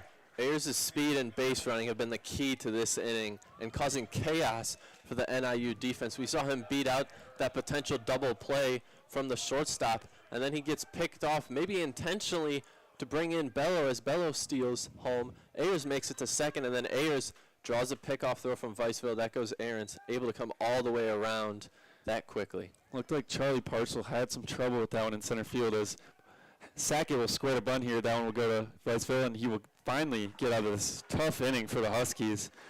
Butler now leads 5-4 after putting up a 2 spot in the bottom of the fifth.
We are back here for the top of the 6th inning. We have a defensive adjustment for the Bulldogs. Harry Carr, who pinch ran for Butler's Danny Barbero, is now in at third base, so just a straight up substitution. Good Pastors out here for his 6th inning of work. Just 3 earned runs allowed so far out of those 4. Leading off for the Huskies is Andrew Smart as he fouls that first one away. Andrew Smart was the one with the confusion that last inning with the pickoff play. Yeah, Smart just wasn't able to flip those hips around and fire it home in time to beat Bello. As the 1-0 pitch, Too Smart is driven straight towards center field. He beats the shift there as Solomon was shaded right behind the second base bag. He's able to hit that one hard enough to get it through the hole. Early runner on for the Huskies. Northern Illinois doing exactly what Butler did in that last inning, getting a base runner on early, trying to get that run and tie this game up. It'll be interesting to see what happens here with Lloyd at the plate. Looks like the Bulldogs have a catcher going out to the bullpen. Maybe we'll get some people going out there. Good pass for 76 pitches on the day. Now up to bat for the Huskies is shortstop Ben Lloyd. That one's fouled away on the first pitch. See if Butler can get one on the ground, as the Huskies were able to last inning. And that throw, not to first base, that passing proved costly for the Huskies, as Lloyd was the one who kept that ball in his glove. Decided not to throw it to first. The 0-1 pitch to him. That one's grounded towards first base. Bell to short, back to first. Just throw is high. That one gets out of play, so Lloyd will move up to second base, but the Bulldogs are able to get one out. Huskies will now have a runner in scoring position, though. Maybe a better idea there for Che to hold on to that one, as Lloyd did in the previous inning, as Goodpaster was the one to cover, as Bayo had to move to his right to field that ball and make the throw. Goodpaster, don't even know if he would have beaten the runner to the bag, but on top of that, a wild throw from Che. Goodpaster not able to control it. Yeah, it's a tough situation to be in there for Che. Ball wasn't hit that hard to Bello there at first. He was able to get the runner at second, though, but now the Huskies do have that runner in scoring position with J.P. Gauthier up, who singled in his last at-bat. First pitch to him misses down low. Good take there by Gauthier in the first pitch. Huskies hitters have been aggressive so far in this first pitch. Every batter so far besides Gauthier has swung.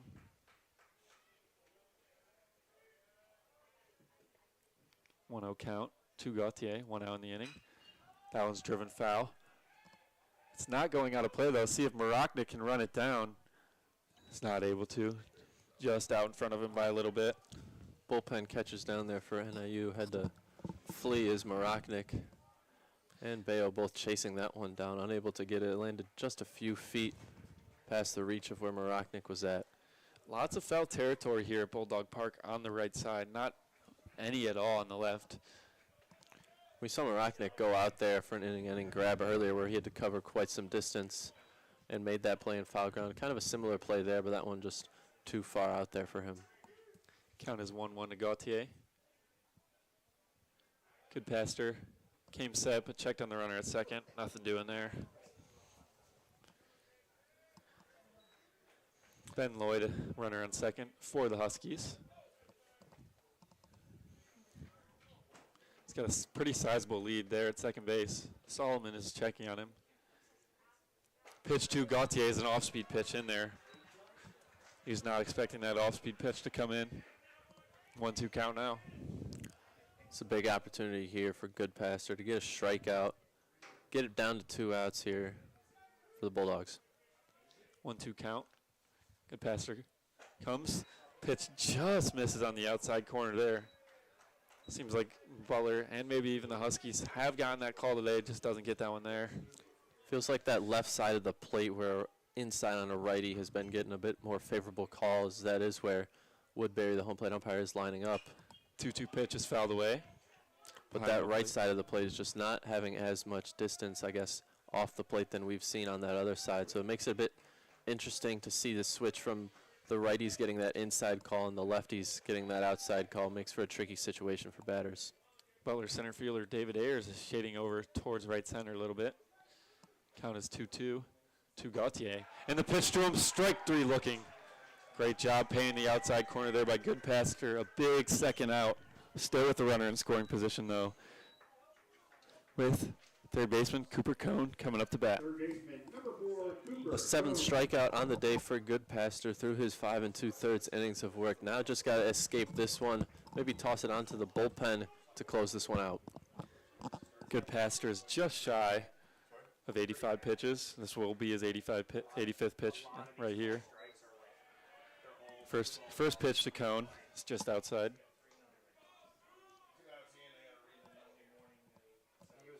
One 0 count, 2 outs. Scores 5-4. Bulldogs lead, top of the 6th inning. These college doubleheaders only play 7 innings. Butler got the win in the game 1, 9-6. That second pitch to Cone was just outside again, 2-0.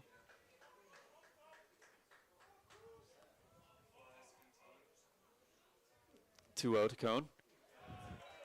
Tries to go back to that off-speed pitch. Cone checks his swing, did not offer. 3-0 count now. And Goodpaster has that base open at first base. I don't think he'll be upset about leaving this one on. 9-hitter catcher Caden Kosobuki up next for the Huskies. See if he attacks the zone here. Pitch. Misses. I don't know if that was high or outside. Looked to hit the zone, but 4-pitch walk there. That is a dreaded 2-out walk. Not ideal to walk the 8-hitter on 4 pitches, but with an open base and the 9-hitter up next. Not the worst case scenario, but Kosobuki does have a hit so far today, a double in fact, and he came around to score on a run. So an opportunity now for him to drive in a run and tie this one up. Again, good passer, 2 pitches shy of 90. See if he can get a quick out here of Caden Kosobuki. Can't really tell if there's action going on in the bullpen. It's just past the left field fence and it's shaded by the tarp out there. First pitch to Kosobuki misses. That's 5 straight balls from Goodpasser. Huskies probably have the auto take sign.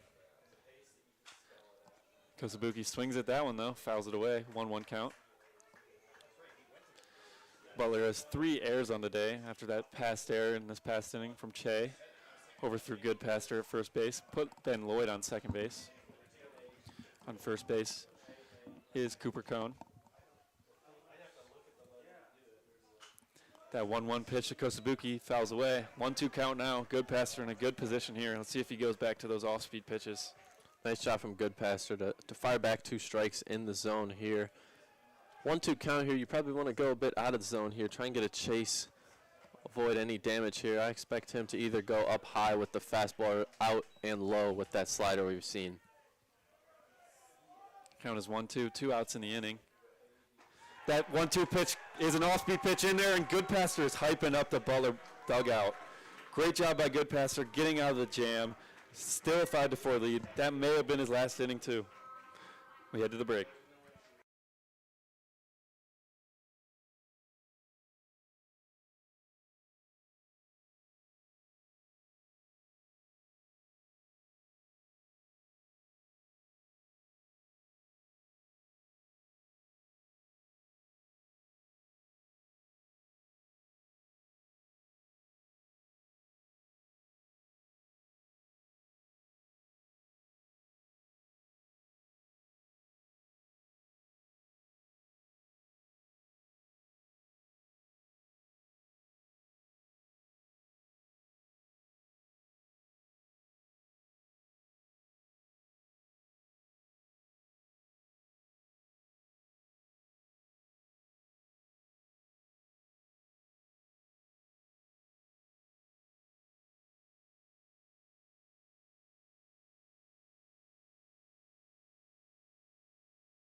Leading off the home half of the 6th inning.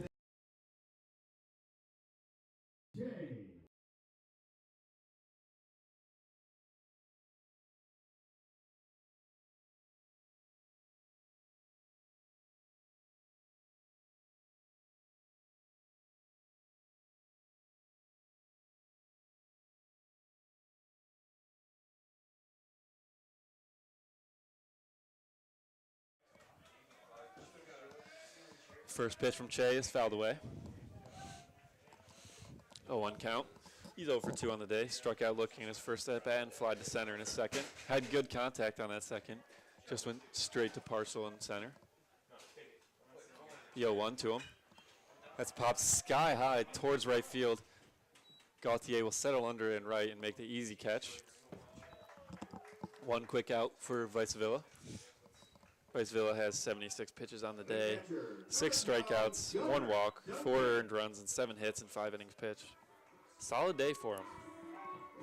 Just at 76 pitches too, so I expect him to probably see the rest of this inning, even though we have some warming up in that Husky bullpen.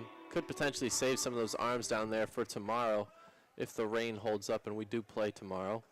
Yeah, and we'll see if Marcus Goodpasser comes out in this next inning as Gunnar Duncan's up to bat, and he pops that one up towards right field.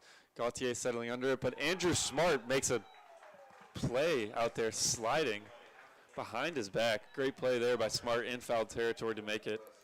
Impressive over-the-shoulder catch there from the first baseman, Smart. We saw him tracking that one up. He started slowing down instead of flipping his body to catch that one straight up. We saw him kind of slide down with it, make that nice grab. Those are tough plays to make because you're looking behind you as you're running forward, so tough to track the ball. But Smart was able to make that play as Solomon comes up here. He's 2 for 2 on the day with a double and a single. Quick 2 outs recorded from Vicevilla, too. Nice job by him attacking early as that first pitch misses low. But a nice job for him to try and build some more momentum, try and get this Husky offense back up to play here. Count is 1-0, 2 outs. We are in the bottom of the 6th inning. Bulldogs lead 5-4. Butler has 7 hits on the day, 2, the Huskies 6. That second pitch there, 2. Solomon is an off-speed pitch that drops in the zone. 1-1 count. Well, we've seen Solomon find his success on both his hits in these 2 strike counts, so him taking that off-speed pitch they caught a good part of the plate isn't surprising. He's seeing a lot of pitches here and making sure he gets the one he likes. 1-1 pitch to Solomon is dribbled up towards Vicevilla. He makes the easy play. We'll just flip it over to Smart at first base and get out of the inning. So 1-2-3 inning for Vicevilla, and Goodpasser is coming back out for the Bulldogs, and he'll try and complete the complete game.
Charlie Parcell. Correction, we will be playing 9 innings. The first game's 7 innings. This one is 9, so Goodpasser's out there for his 7th inning of work. He has 92 pitches on the day. Up to bat for the Huskies here is Charlie Parcell, their leadoff hitter. First pitch is in there for a strike. I don't expect Goodpasser to be able to face Baldwin this inning. Maybe if he gets a quick first 2 outs. But other than that, I think for Goodpasser, it's probably just these first 2 batters. If either of them gets on base, I don't expect him to face Baldwin, who's found some success on him. 2 for 3 on the day with that home run. That 0-1 pitch to Parcell was ripped foul past the first baseman. Count is 0-2. Goodpasser comes set and the pitch. That one's driven straight up towards center field, and David Ayers looked like, David Ayers looked like he may have tried to dive for that one, but came up short on that. Great job hitting there by Charlie Parcell in an 0-2 count to drive it back up the middle. It looks like Goodpasser will get to face at least one more batter, but like I mentioned, I don't think with Baldwin on deck, who's seen him well, seen him a 4th time, will be the decision from Beamer. Goodpasser will check on Parcell early there at first base, nothing doing. Up now is Logan Gregorio. He's 1 for 3 on the day, 2 strikeouts and a double. Drove in 1 run. We'll check on him again. 2 pickoff moves right there. Pretty worried about Parcell there. Checks on him a 3rd time. Again, nothing doing. See if maybe buying some time here for the bullpen. See if Beamer is letting that bullpen get pretty hot here. Maybe this could be his last batter. Got the sign to throw over a few times. Let them build up their arm. Good passer finally attacks the zone there. 1-0 count. Ian Che, Butler shortstop, is shaded up the middle, right behind second base. The third baseman, Carr, shaded where Che would normally be playing. 1-0 pitch to Gregorio. Hits the top of the zone there. Not too fond of that call. Parcel over there at first has 4 stolen bases in 4 attempts in just 22 games. So it'll be interesting to see if they try and get him in scoring position here, get him on the move. Count is 1-1. Pitch to Gregorio is fouled away towards the backstop. Count is now 1-2. Good passer does want to be careful with big slugger Gavin Baldwin up next. He homered in his first at bat. Almost hit it out in his second and hit a base hit in his third. That 1-2 pitch for Gregorio is outside. See if good passer tries and gets a ground ball here. Set up a double play.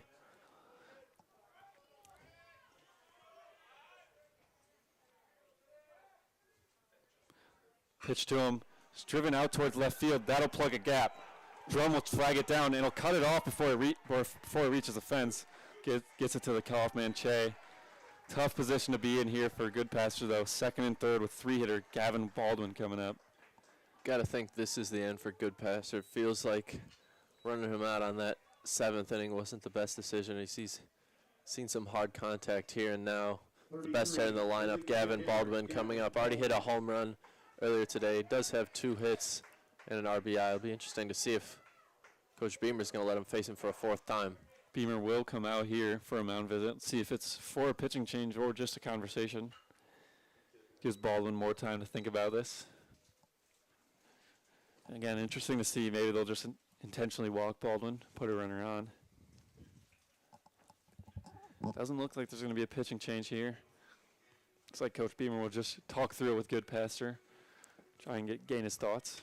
Good passer has reached that 100 pitch count target, so he's getting up there with the pitches. He pitched earlier in the week just 1 inning, but a long start today after that relief outing earlier this week. We'll see.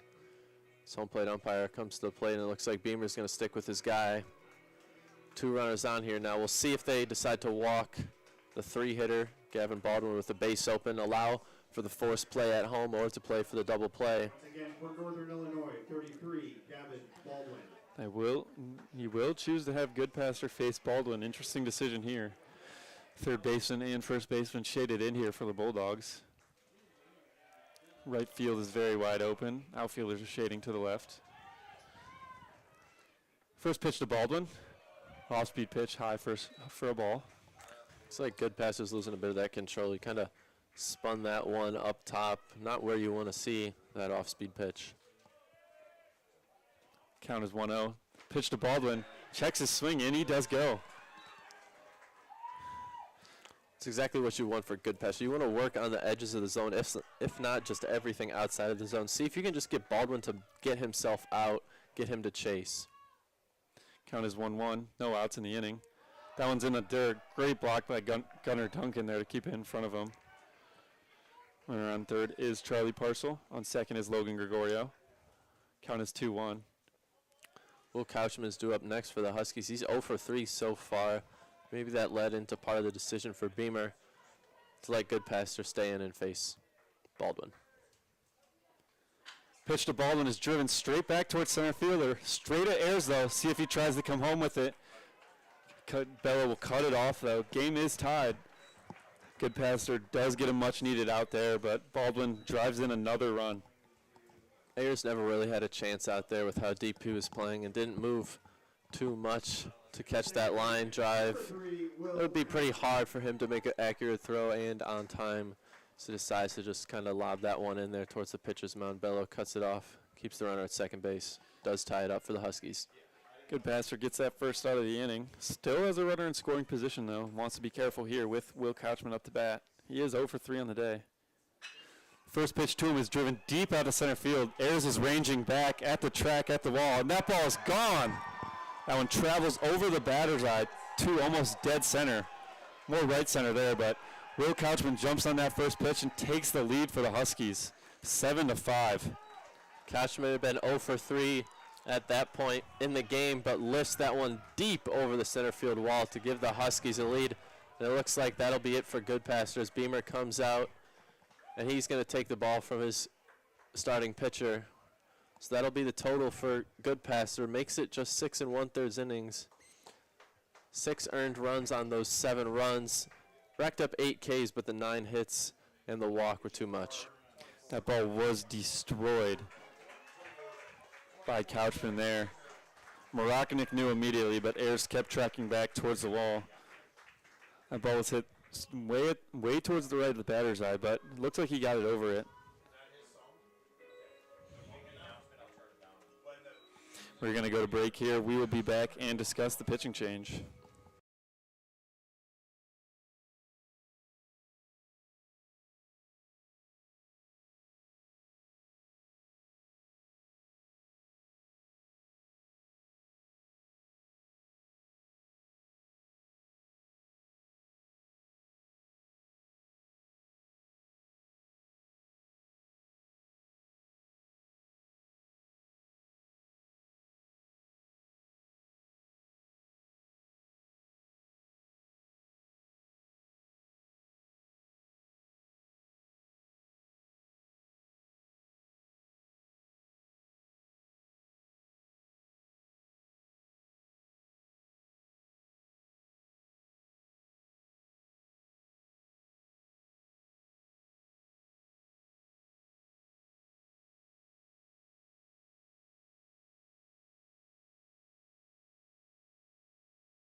We are back here in the top of the 7th inning as the Huskies have put up a 3-spot this inning, courtesy of a Gavin Baldwin sac fly and then a Will Couchman home run to right center field.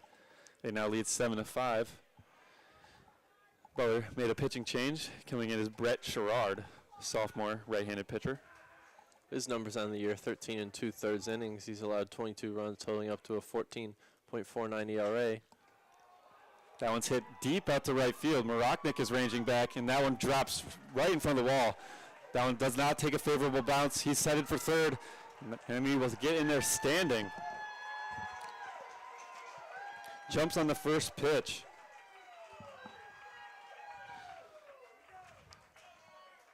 So not a great start there for Sherrard. Has a runner right on third now. Now up to bat for the Huskies is Ben Lloyd, the shortstop. That was Andrew Smart who hit that ball out there, Huskies first baseman. Sherrard has struggled a bit with his control so far in his collegiate career. He's got 28 2/3 innings pitched, but he's walked 21 batters and hit 5 in those innings. So it'll be interesting to see his control, how he comes out in response to that leadoff triple. Butler will bring the infield in here with Ben Lloyd up to bat, 1 out in the inning. Sherrard will come with the off-speed pitch outside.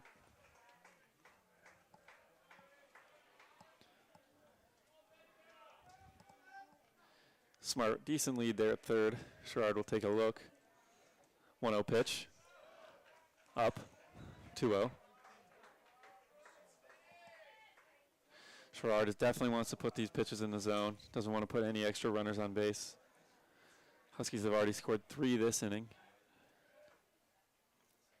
2-0 pitch is driven out to center field. David Ayers will range back, camp under it. Smart will tag up from third. No throw to home. That'll make the score 8-5. The Huskies lead. Great job by Ben Lloyd there, just putting the ball in play. Easy sac fly. He knew what he needed to do to get another run home. Good job also by Sherrard getting that out there. Not putting any extra runners on base. Has 2 outs. J.P. Gauthier up to bat now. He's 0 for 3. 2 flyouts and strikeout. Smart did exactly what you would ask of him there. Just lift that ball deep into the outfield. get that runner home. Now can start fresh here again with Gautier. First pitch to Gautier is an off-speed pitch up. 1-0 count. The 1-0 is driven out towards third base. That one will get down the line. Carr could not make the play. Gautier is heading for second. Che will track it down. Gautier will get up to second with a stand-up double. 2-out hit there for the Huskies.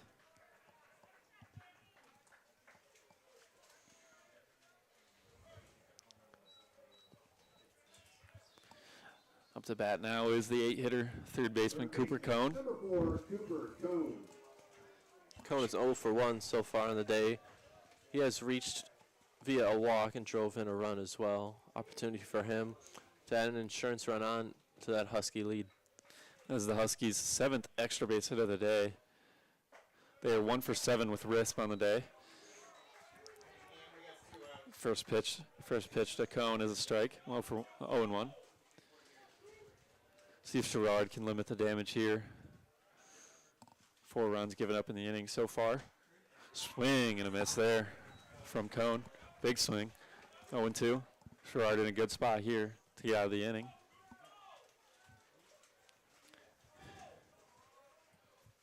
Butler does have the top of their order coming up next inning. Look to see a good chance for them to take the lead back or tie the game up. That pitch there was an off-speed pitch outside.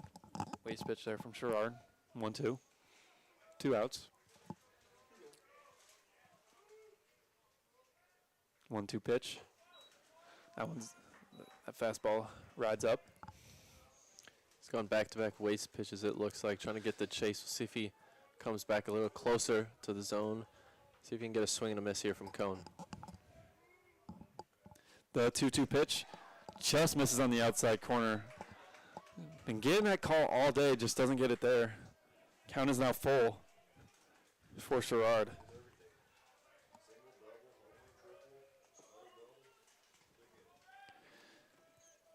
Pitch clock winding down. 3-2 pitch from Sherrard is an off-speed pitch that misses outside. He pulled that one. 9-hitter now. Caden Kosobuki coming up, the catcher. It looks like they'll be making a change here. They're going to bring on pinch hitter. Number 39, that's CJ Sepicki. He's a senior outfielder.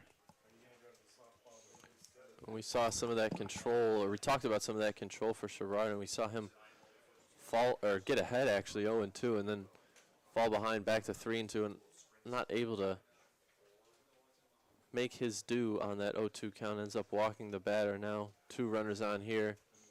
This will mean that the Huskies have brought all 9 players in the order to the plate. So they started it at the top with Charlie Parcell. He's back on deck as the 9-hitter comes up. Sepicki is batting .211 on the season.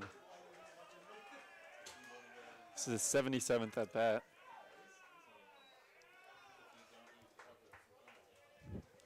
See if Sherrard can put him down. First and second. First pitch, big swing and a miss from Sepicki. 0-1 count now. Sepicki does have 3 homers on the year, a double and a triple as well. 10 RBIs for him in those 73 at-bats. The 0-1 pitch to Sepicki. Swing and a miss again. He's trying to swing really hard, put one in play here, probably plug a gap, maybe even swinging for the fences. Count is 0-2. See if Sherrard can capitalize on this 0-2 count this time. The 0-2 pitch, runner from second is off. No throw from Duncan. That was JP Gautier there, off and running from second. Runners on first and third now. I'll move on to defensive indifference. Duncan will relay the first and third signs to his infield, and probably a smart play by him not throwing down to third. Not necessary. That runner scores on a base hit anyways. Don't want to throw that one away and give the Huskies another free run. 1-2 count. Runner on first is moving. Duncan will again hold that ball. Again, another defensive indifference.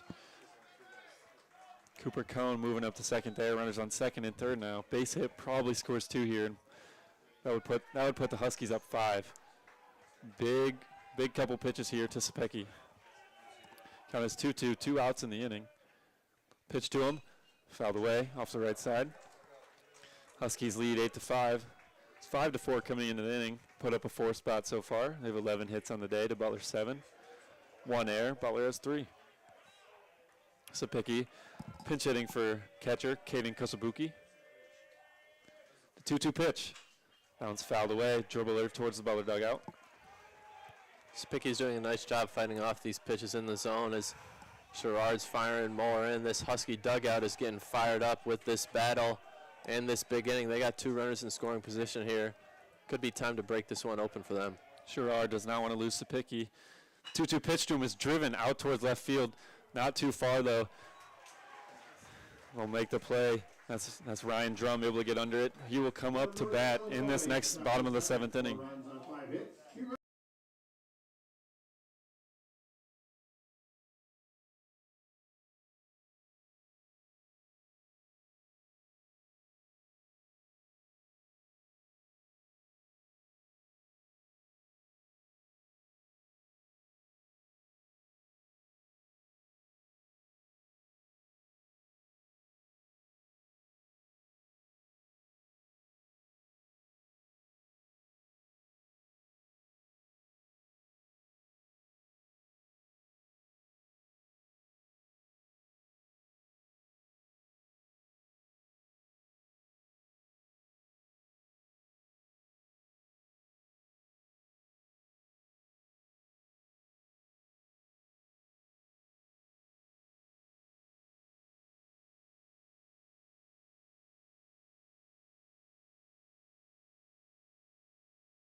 Leading up the Bulldog half of the 7th. We are back here for the bottom of the 7th, and Ryan Drum is up to bat, who retired the last batter in the top of the 7th inning. Some defensive adjustments for the Huskies. Out in left field now is CJ Sapicki, who pinch hit for catcher Kaden Kosabuki. And left fielder Logan Gregorio will move behind the plate. Max Weitzvilla is still out there for the Huskies. 82 pitches on the day. First pitch of Drum is up and away, 1-0. Huskies still playing with this shift on Drum as we've seen throughout the day, and it's a good spot in the lineup for the Bulldogs to get one back, try and claw back into this, make it a 1 or 2 run game. And they do have the top of the order up, as you were saying, Jack. Just get some runners on. They have Jack Maroknik up on deck. Second pitch to Drum is down low, 2-0. Still some loosening going on down in that pen for the Huskies, but we've seen that happen for several innings now, so you wonder what's the leash here. 2-0 pitch, painted on the inside corner there. 2-1 now.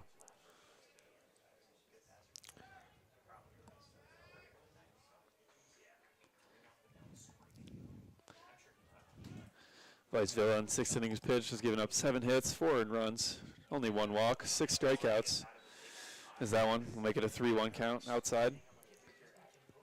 Drum's last to its bats. He's going fly out to center field on a line out to the shortstop, but in his first at bat we saw him use that right side of the infield where it's completely open and get a single. Draws a walk. A 3-1 pitch is up and away, and it's a walk. An early base runner for the Bulldogs here is exactly what they need. Now coming up is Jack Maroknik. Maroknik had a lot of action this top half of the inning in right field. A lot of balls coming out there. Maroknik is 1 for 3 on the day and a double to his tally. We'll see if he can move Drum along. See if Drum, who leads the team in stolen bases over there at first, is potentially on the move. That one from Maroknik is driven deep out to right field. If it can stay fair, it's gone, and it can. Maroknik jumps on the first pitch and crushes one, probably out to the street out there. That ball was destroyed. Butler now claws back and makes it a 1-run game, 8-7. Maroknik got that pitch on that inner half that Viceville had done a nice job limiting, and Maroknik absolutely crushed that one. That was a no-doubter off the bat. The only question, would it stay fair? And it did, and the Bulldogs clawed one back. It's now 8-7. Maroknik jumped on that first pitch, got the one he wanted, but that ball was destroyed out to right field. No doubt about that one. Would not have been surprised if that ball landed in the street out there. It is 335 to right field, 400 feet to center, and 335 to left. Deepest part of the yard is probably right center and left center. Ooh, looks like Viceville will be getting pulled here. Does not seem too happy, especially after giving up that home run in first batter walk. Bulldogs have all the momentum right now, even though they are down 1 run. That Butler bench is fired up and getting a little bit chirpy over there towards that pitcher's mound as head coach will signal for the righty in the bullpen as Viceville will end his day. And we will go to break and return with a new pitch on the mound for the Huskies.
We are back here for a pitching change for the Huskies. Coming in for them is number 17, senior right-handed pitcher Mason Rue. That was the end of Viceville's inning as he gave up that home run to Jack Maroknik. Then 6 innings pitched, 6 earned runs, 6 Ks, and 2 walks. And for Rue on the season, it's 7 innings pitched with a 3.86 ERA. He's given up 1 homer, 1 double, 4 walks in those 7 innings. Exit velo on that Jack Maroknik home run was 108 miles an hour. As Jack Bello comes up here with no outs. Again, Butler has all the momentum after that big shot to right field. And now for Maroknik, that brings his team total leading home runs up to 13. Which will additionally bring him tied for second in all of NCAA Division I in that home run category. That one from Bello is fouled out of play. Count is now 0-2. The 0-2 pitch to him. Off-speed pitch just misses. I think Bello thought he was out on strikes there, and so did Rue. On deck for the Bulldogs is Carr, who substituted in for Barbero, and foul tip there. Bello swings and misses. 1 out in the inning. Good start here for Rue. Quick strikeout on just 4 pitches. He's attacking the zone. He's been right around his spots every single pitch. Now batting for Butler's Harry Carr. He's now playing third base in his first at-bat of the day. He's hitting from the left side. Be a righty-lefty matchup. 24 starts for Carr's first appearance off the bench. 28 hits. That's good for a 3.11 average for him. First pitch to him, off-speed pitch, slides right in the zone. 0-1 count. Looks like Rue's got some nice stuff there on the mound.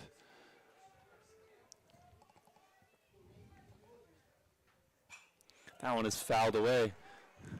Rue really is just attacking downhill on these Butler batters. He's thrown just one ball, and that was the 0-2 pitch that looked pretty good. We'll see if he stays around the zone here, tries to get a chase on the 0-2. And Carr down 0-2 early in the count. Only 2 pitches, 1 out in the inning. The 0-2 pitch, a little waste pitch out there, high and outside. Tried to get Carr to chase. Tried to elevate with the fastball there and trying to get Carr to reach outside of his comfort zone. Now 1-2. We'll see if he comes back closer. The 1-2 pitch, off-speed pitch in there for a strike. Very late swing there by Carr. Couldn't decide if he wanted to pull the trigger, but he did. Strikeout there for Rue, and 2 quick strikeouts and 2 outs. Looked like that slider kind of caught that outer edge, and Carl realized a bit too late. Tried to just put a defensive swing, try and foul it off as he realized that one was bending into that strike zone. Now up to bat is Butler center fielder David Ayers. On deck for the Bulldogs now is going to be Tommy Townsend. He homered in game 1 earlier. Also Yeah. homered yesterday. We expected to see him in the game at some point as a pitcher, and it makes sense with DH Connor Sackett being a righty, and now righty in the game in Mason Rue as Vicevilla exits. Makes sense to go to the lefty on deck as David Ayers and head coach Blake Beamer will have a conversation down here along this third baseline. Coach Beamer definitely wants to get Ayers on base to get a chance for Townsend to swing the bat with a runner on. Long meeting here. Some chirping coming on from the Huskies dugout.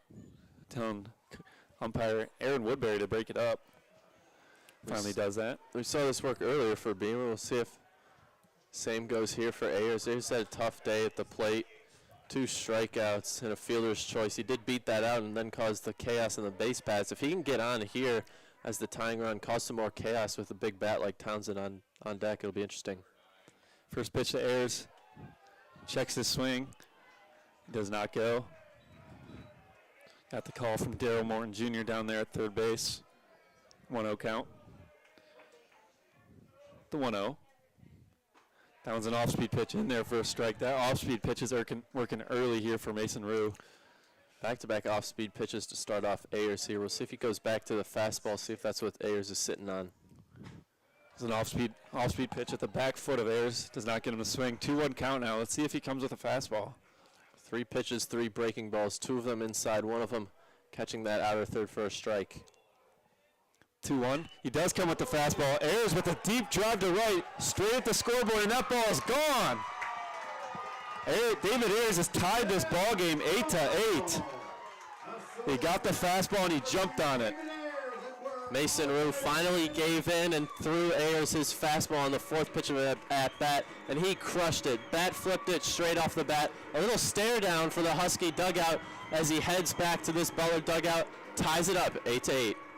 That one was more of a line drive there for Ayers, as Jack Maroknick's was a huge fly ball, but now you have Tommy Townsend coming up, who also he can unleash his power.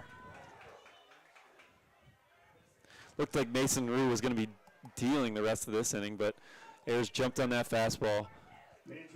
He's sitting red dead fastball, and he jumped on it. And Coach Blake Beamer is now 2 for 2 on his little meetings with his hitters down that third base line. He's giving them plenty of time to rethink their thoughts and give their approach. And by the time head coach Aaron Woodbury comes down and splits them up, they've found some success in those at-bats immediately after. After going down 8-5 in the top of the 7th, Butler's clawed back with 3 in this inning, both being from home runs. First one from Jack Maroknick and that one from David Ayers, which happened in the last at-bat. We have a mound visit. And it looks like that'll be all for Mason Rue. They're going to go to the lefty with Tommy Townsend up, and the Butler dugout absolutely loves it as Mason Rue will now exit after that home run from David Ayers, and we'll go to break with Tommy Townsend due up next and a lefty on the mound for the Huskies.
We are back here for a pitching change with Tommy Townsend gonna stay here. Pitching change for the Huskies is John Lyman. They're gonna go to the lefty. On the year, he has a 9 ERA and only 4 innings pitched, so a lot of trust going in a guy who hasn't had a lot of innings. Feels like this is more for that lefty-lefty matchup. As Townsend swings through that first one.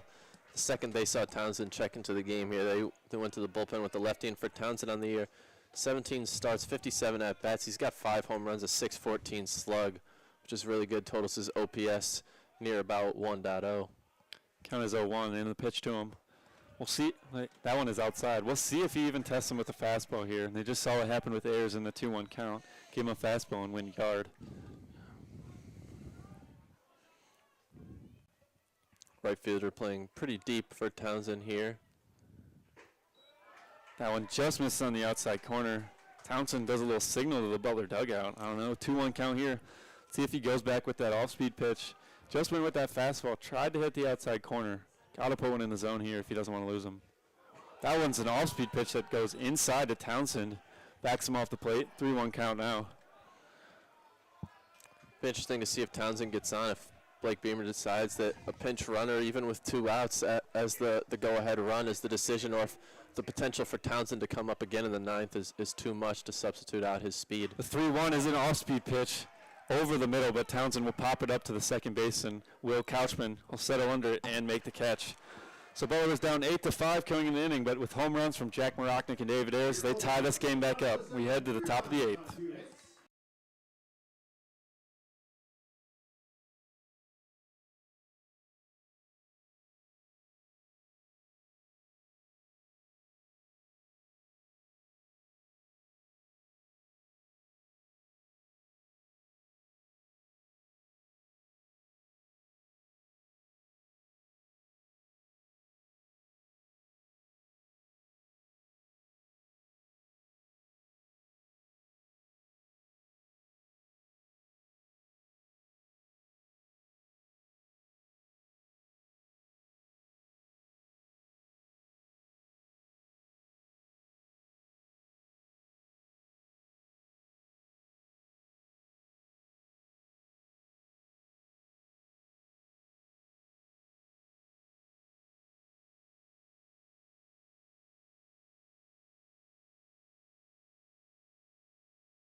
We are back here for the top of the 8th inning, where this game is tied 8-8 after a big inning for both teams in the 7th.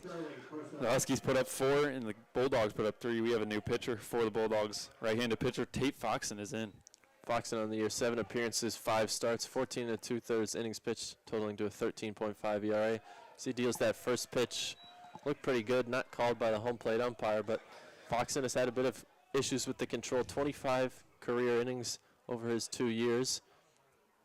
He's totaled up to 22 walks and 3 hit batters, so it'll be interesting to see if he can get ahead of some of these batters. He's behind 2-0 pretty early here. That one just hits the outside corner. First pitch looked better than the second, but 1-1 count now. Parcel will square to bunt. That one will go to the pitcher Foxen. He'll slide and grab it and make a throw to first, and the pick by Bello. What a play there by Foxen to slide and grab that and make a great throw to first. Nice play by Foxen to get to that ball quickly. Threw that one from that sidearm slide, kind of looking like a shortstop out there, and then Bello, he picked that ball. That ball was on the right side of the line. That ball was going to land probably about where that safety bag is over there at first base. Just picks it for the lead runner. Parcel gets there. Up to bat now for the Huskies is the new catcher, Logan Gregorio, who was originally in left field. Count is 1-0 after that first pitch misses. Gorio's 2 for 4 so far today. Run scored and RBI. 2 doubles, 2 strikeouts. That one's in. Backs off Gregorio off the plate. 2-0 count now. On the day, Gregorio's 2 for 4. He has 2 doubles. He's driven in 1 run. 2 strikeouts, though, at the same time. The 2-0 pitched in there for a strike. Great pitch there by Foxen, not giving him one to hit. Nice job to mix it up there. Probably sitting fastball, Gregorio. Able to bend in that off-speed pitch. 2-1 there from Foxen. Grounded towards first base by Bello. Took a big hop, but was able to settle it down and tag first for the easy out. Another 2 good outs pitch now from Foxen there inside of the barrel for Gregorio. He was able to get him to roll over on that curveball. Designated hitter, 33, Gavin Baldwin. Up to bat now for the Huskies is Gavin Baldwin. Big slugger. He homered in his first at-bat in the first inning of the game.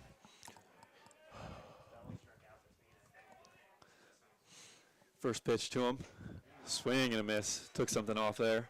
Another good off-speed pitch. 3 straight from Foxen. He's mixing it up now. See if they give in and give Baldwin a fastball. Baldwin's 2 for 3 on the day. Yeah, 1 to him. In there for a strike. Paints the outside corner. He has 1 RBI. In his last at-bat, he had a sac fly. Home run in the first. And a single in the 5th. And Foxen a fly here, out. stay away from the heart of the zone. The 0-2 in there for a strike 3 looking. 1-2-3 by Foxen, the top of the order for the Huskies. Huge strikeout there. We will head to the bottom of the 8th, where Butler will try and take the lead.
We are back here for the big bottom of the 8th inning. Leading off for the Bulldogs is shortstop Ian Che. He's 0 for 3 on the day with a strikeout looking and 2 flyouts.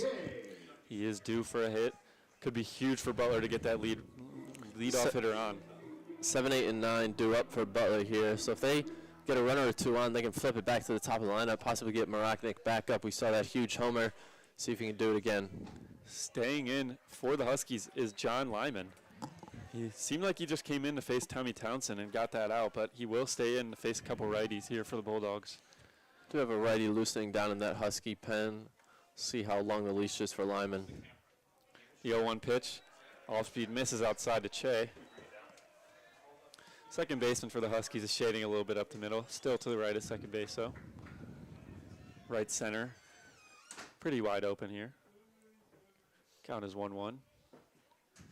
Pitch to him. All-speed pitch. Hits the outside corner, and Che did offer at it. Checked his swing. Count is 1-2. Score is 8-8. Bottom of the 8th inning. Lyman will step back on the bump. Che crowding the plate here. The 1-2 pitch to him. Swing and a miss. Fouls it off, though. He will foul that one off. Staying alive here.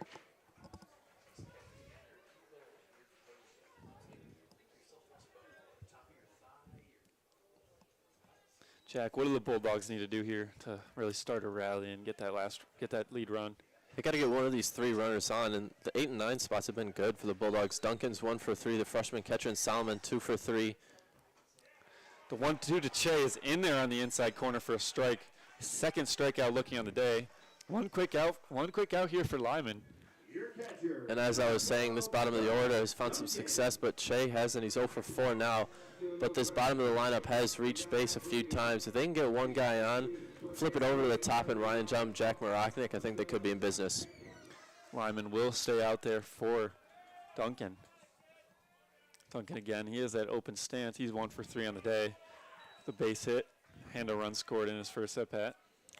Lyman's attacking that inner part of the zone, as we've seen the lefties for Northern Illinois do all day. The righties for Butler having an issue with that inside pitch. At 0-1 pitch, slider in there for a strike. Hits the zone. Count is now 0-2. Lyman's doing a nice job mixing up one. First pitch fastball inside, bends that slider in there for a strike on that second pitch. We'll see what he goes here with 0-2. Maybe an elevated fastball or something in the dirt. The 0-2. It is in the dirt, as you said, Jack. Grab another ball. On deck for the Bulldogs is A.J. Solomon, the second baseman. Perfect opportunity now for Lyman to change the eye level. He just went super low. Duncan saw that one in the dirt. If he goes up top here, he could find some success. See if he tries to tunnel that, but he goes back to the off-speed in the dirt, and Duncan will chase. 2 outs now. That was a real good back foot slider we saw there. That one started in the middle of the zone, and we saw it just break, and the catcher catches that one right off the back foot of Duncan. Now Solomon here, 9-hitter, 2 for 3 so far today, trying to spark a rally for the Bulldogs. Lyman, who has only pitched 4 innings coming into this game, has faced 3 batters, 2 strikeouts, and a pop-out. So let's see if Solomon can do something to get a runner on with the top of the order on deck. First pitch off speed in there for a strike, and now Solomon behind the count, 0-1. Count is 0-1. Lyman comes set, and the offering. Off speed outside. Has not really thrown any fastballs in this inning so far. Mostly going to the off speed with Butler's bottom of the order being up. See if Solomon can sit on that off speed pitch, maybe drive one over the infielder's head. 1-1 pitch, off speed pitch that traveled into the zone. Solomon upset that he missed that one. Looks like he was doing just that and sitting on that. We'll see if he has the ability to sit on that again with 2 strikes here. See if Lyman switches it up, maybe goes to a fastball, or if he just continues to tunnel those sliders off. Count is 1-2 with 2 outs in the inning. Score is 8-8, bottom of the 8th. Pitch to Solomon is driven high out toward right field. Ball will not carry though.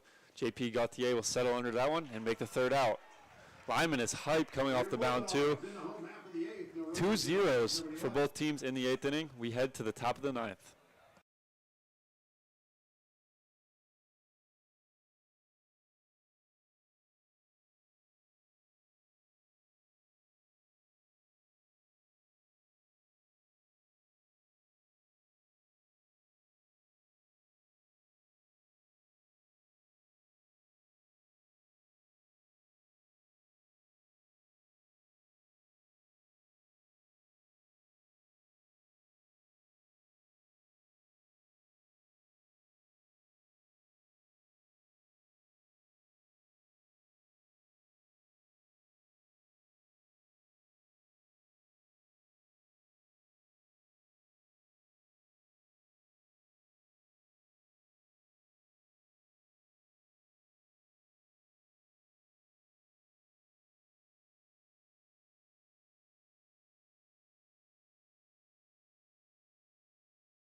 We are back here for the last inning of play, unless this game does go to extras.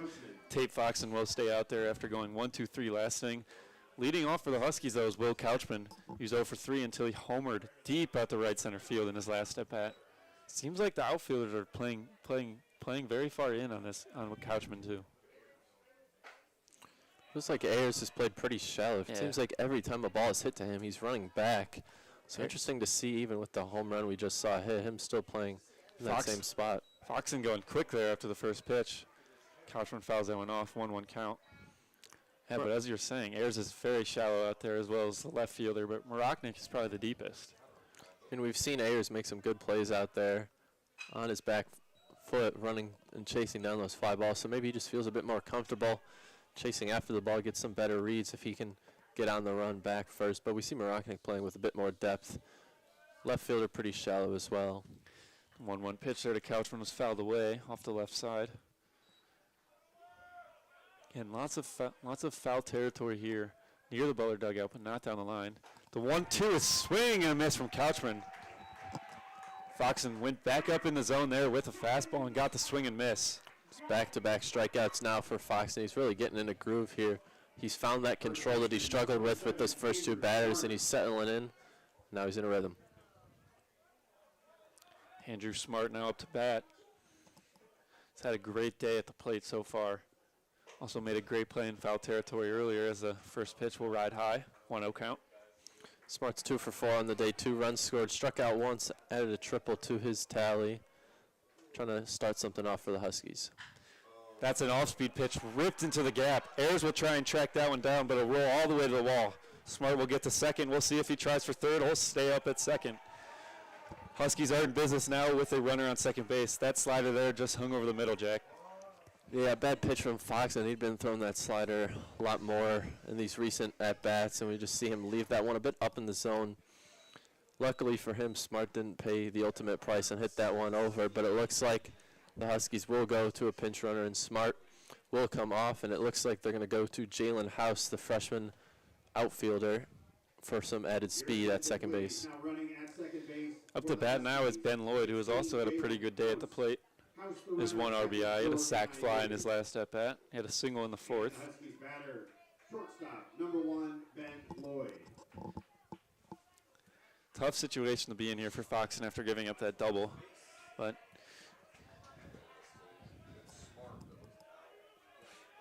see what Foxen comes with here to Lloyd. First pitch to him. That one's popped up just out of play. Count is 0-1. Interesting approaches here from the Huskies. A lot of them, some of them jumping on the first pitch, some of them waiting and seeing it.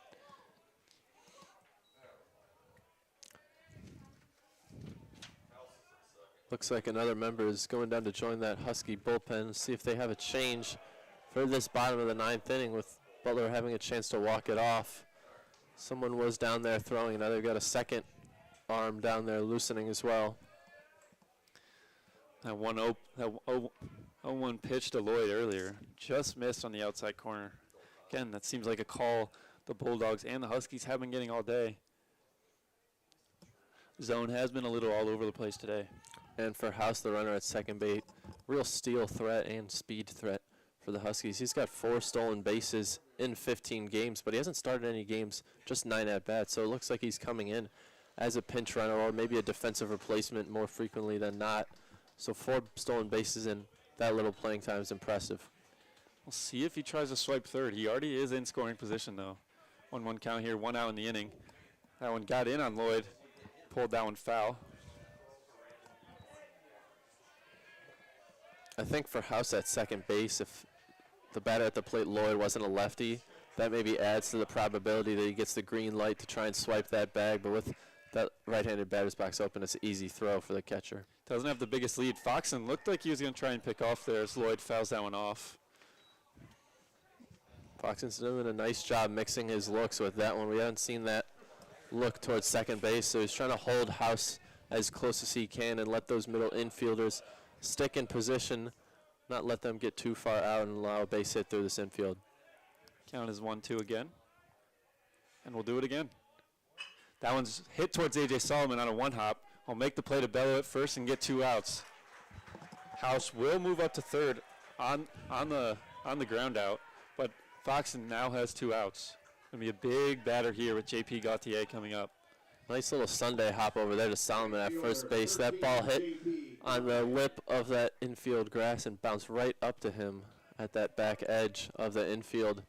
Makes an easy play, easy throw over him to first as Gauthier comes up now with a runner on third. He doubled in his last at-bat. House with a pretty sizable lead down there as that first pitch is in there for a strike. 0-1 count on Gautier. Score is 8-8 in the top of the 8th inning. That one is driven up towards the middle. Che will cut it off. The throw to first is in time. Foxen gets out of the jam after giving up that double and limits the damage. We will go to the top of the 9th where the Bulldogs will look to walk it off.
We are back here for the bottom of the 9th inning where Butler has the batters they want to come up. Ryan Drum, the left fielder, will lead it off.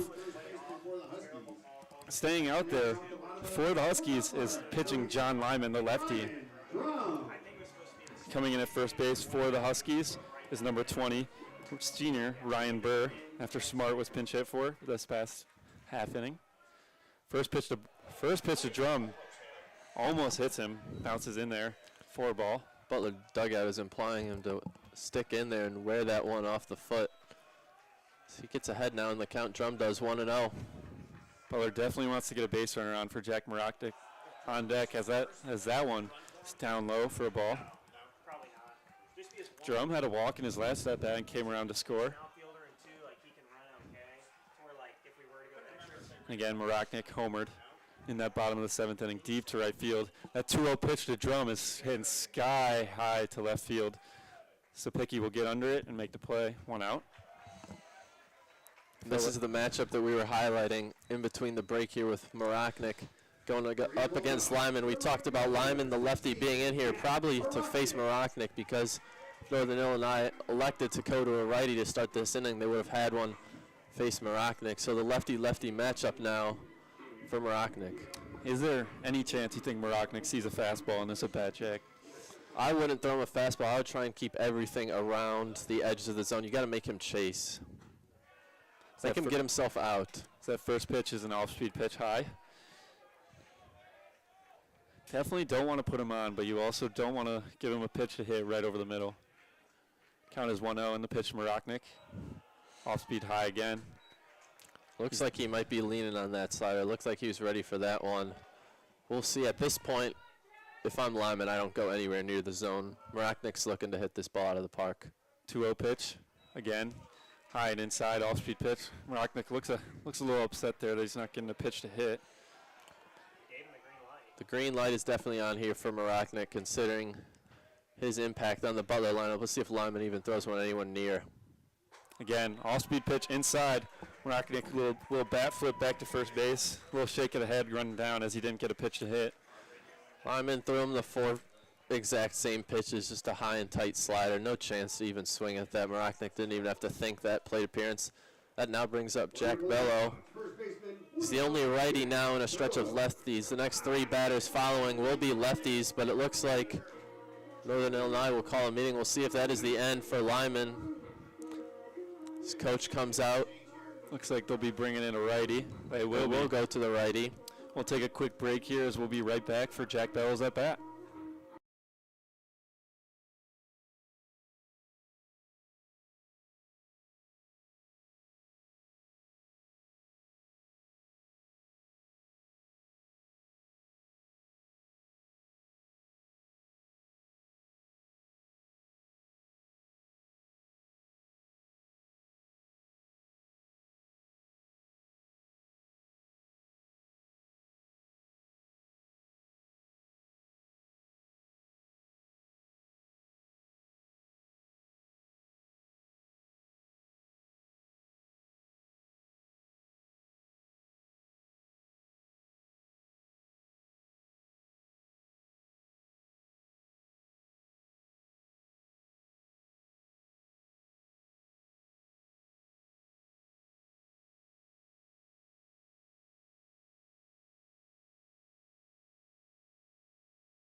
We are back here for the bottom of the ninth after that Jack Maroknik 4-pitch walk. Coming up to bat for the Bulldogs is first baseman Jack Bello. Coming in to pitch here for the Huskies is number 12, Nick Bassi. Just his second appearance. He's got 1 inning, recorded 1 strikeout, no runs. And previous year spent at St. Charles Community College, 12 appearances, 16 innings, and an 8.44 ERA. First pitch is outside, off-speed pitch. Did Ball walk one. 16 batters last year in those 16 innings, so it'll be interesting to take a look at his control here, especially with Maroknik, the runner at first base. A wild pitch gets him into scoring position. Count is 1-0 with 1 out. Maroknik on first. The 1-0 is up. Definitely do not want to lose batters here. Want to be patient if you're Bello at the plate as well. Seeing that the count's 2-0, we haven't seen him come close to the zone. Make sure he throws you a strike. The 2-0 pitch is down low. 3-0 count. And it looks like Jack, he's going with that slide step, which also is trying to keep the runner at bay, but that also reduces control at the same time. Yeah, I think for Bassi here, he's just got to forget about the leg kick. Just go to what makes you comfortable firing a strike. Go back to the leg hit, and that one's ripped down the left field line. It'll get down. Maroknik round second. He's being waved around. The ball is picked up, and it seems like he will score easily. The cutoff man will fall down, and Maroknik scores. Bello walks it off. Bulldogs win 9-8. A beautiful swing on 3-0. Give Bello the green light, and he laces it down that left field line. Nobody in the distance. The left fielder nowhere near. Sapicki not able to get to that ball, and Maroknik shows off a little bit of speed from first base, and the Bulldogs win this one 9-8. Bassi did not go with the slide step on that one, and he gave him the fastball. Drove it down the left field line, and Maroknik got a good read on it and was able to score easily. Great job by Coach Beamer allowing Bello to have the green light there. We hadn't seen a pitch anywhere near the zone, but giving one of your best hitters the green light in a situation like that where you know a strike has to be coming worked out perfectly for the Dogs. So the Bulldogs win both on the doubleheader. They win this game 9-8. Back in fourth game. They'll look to win the series tomorrow. I'm Drew Pachalski. I was with Jack Berry. We thank you for listening. Bulldogs win.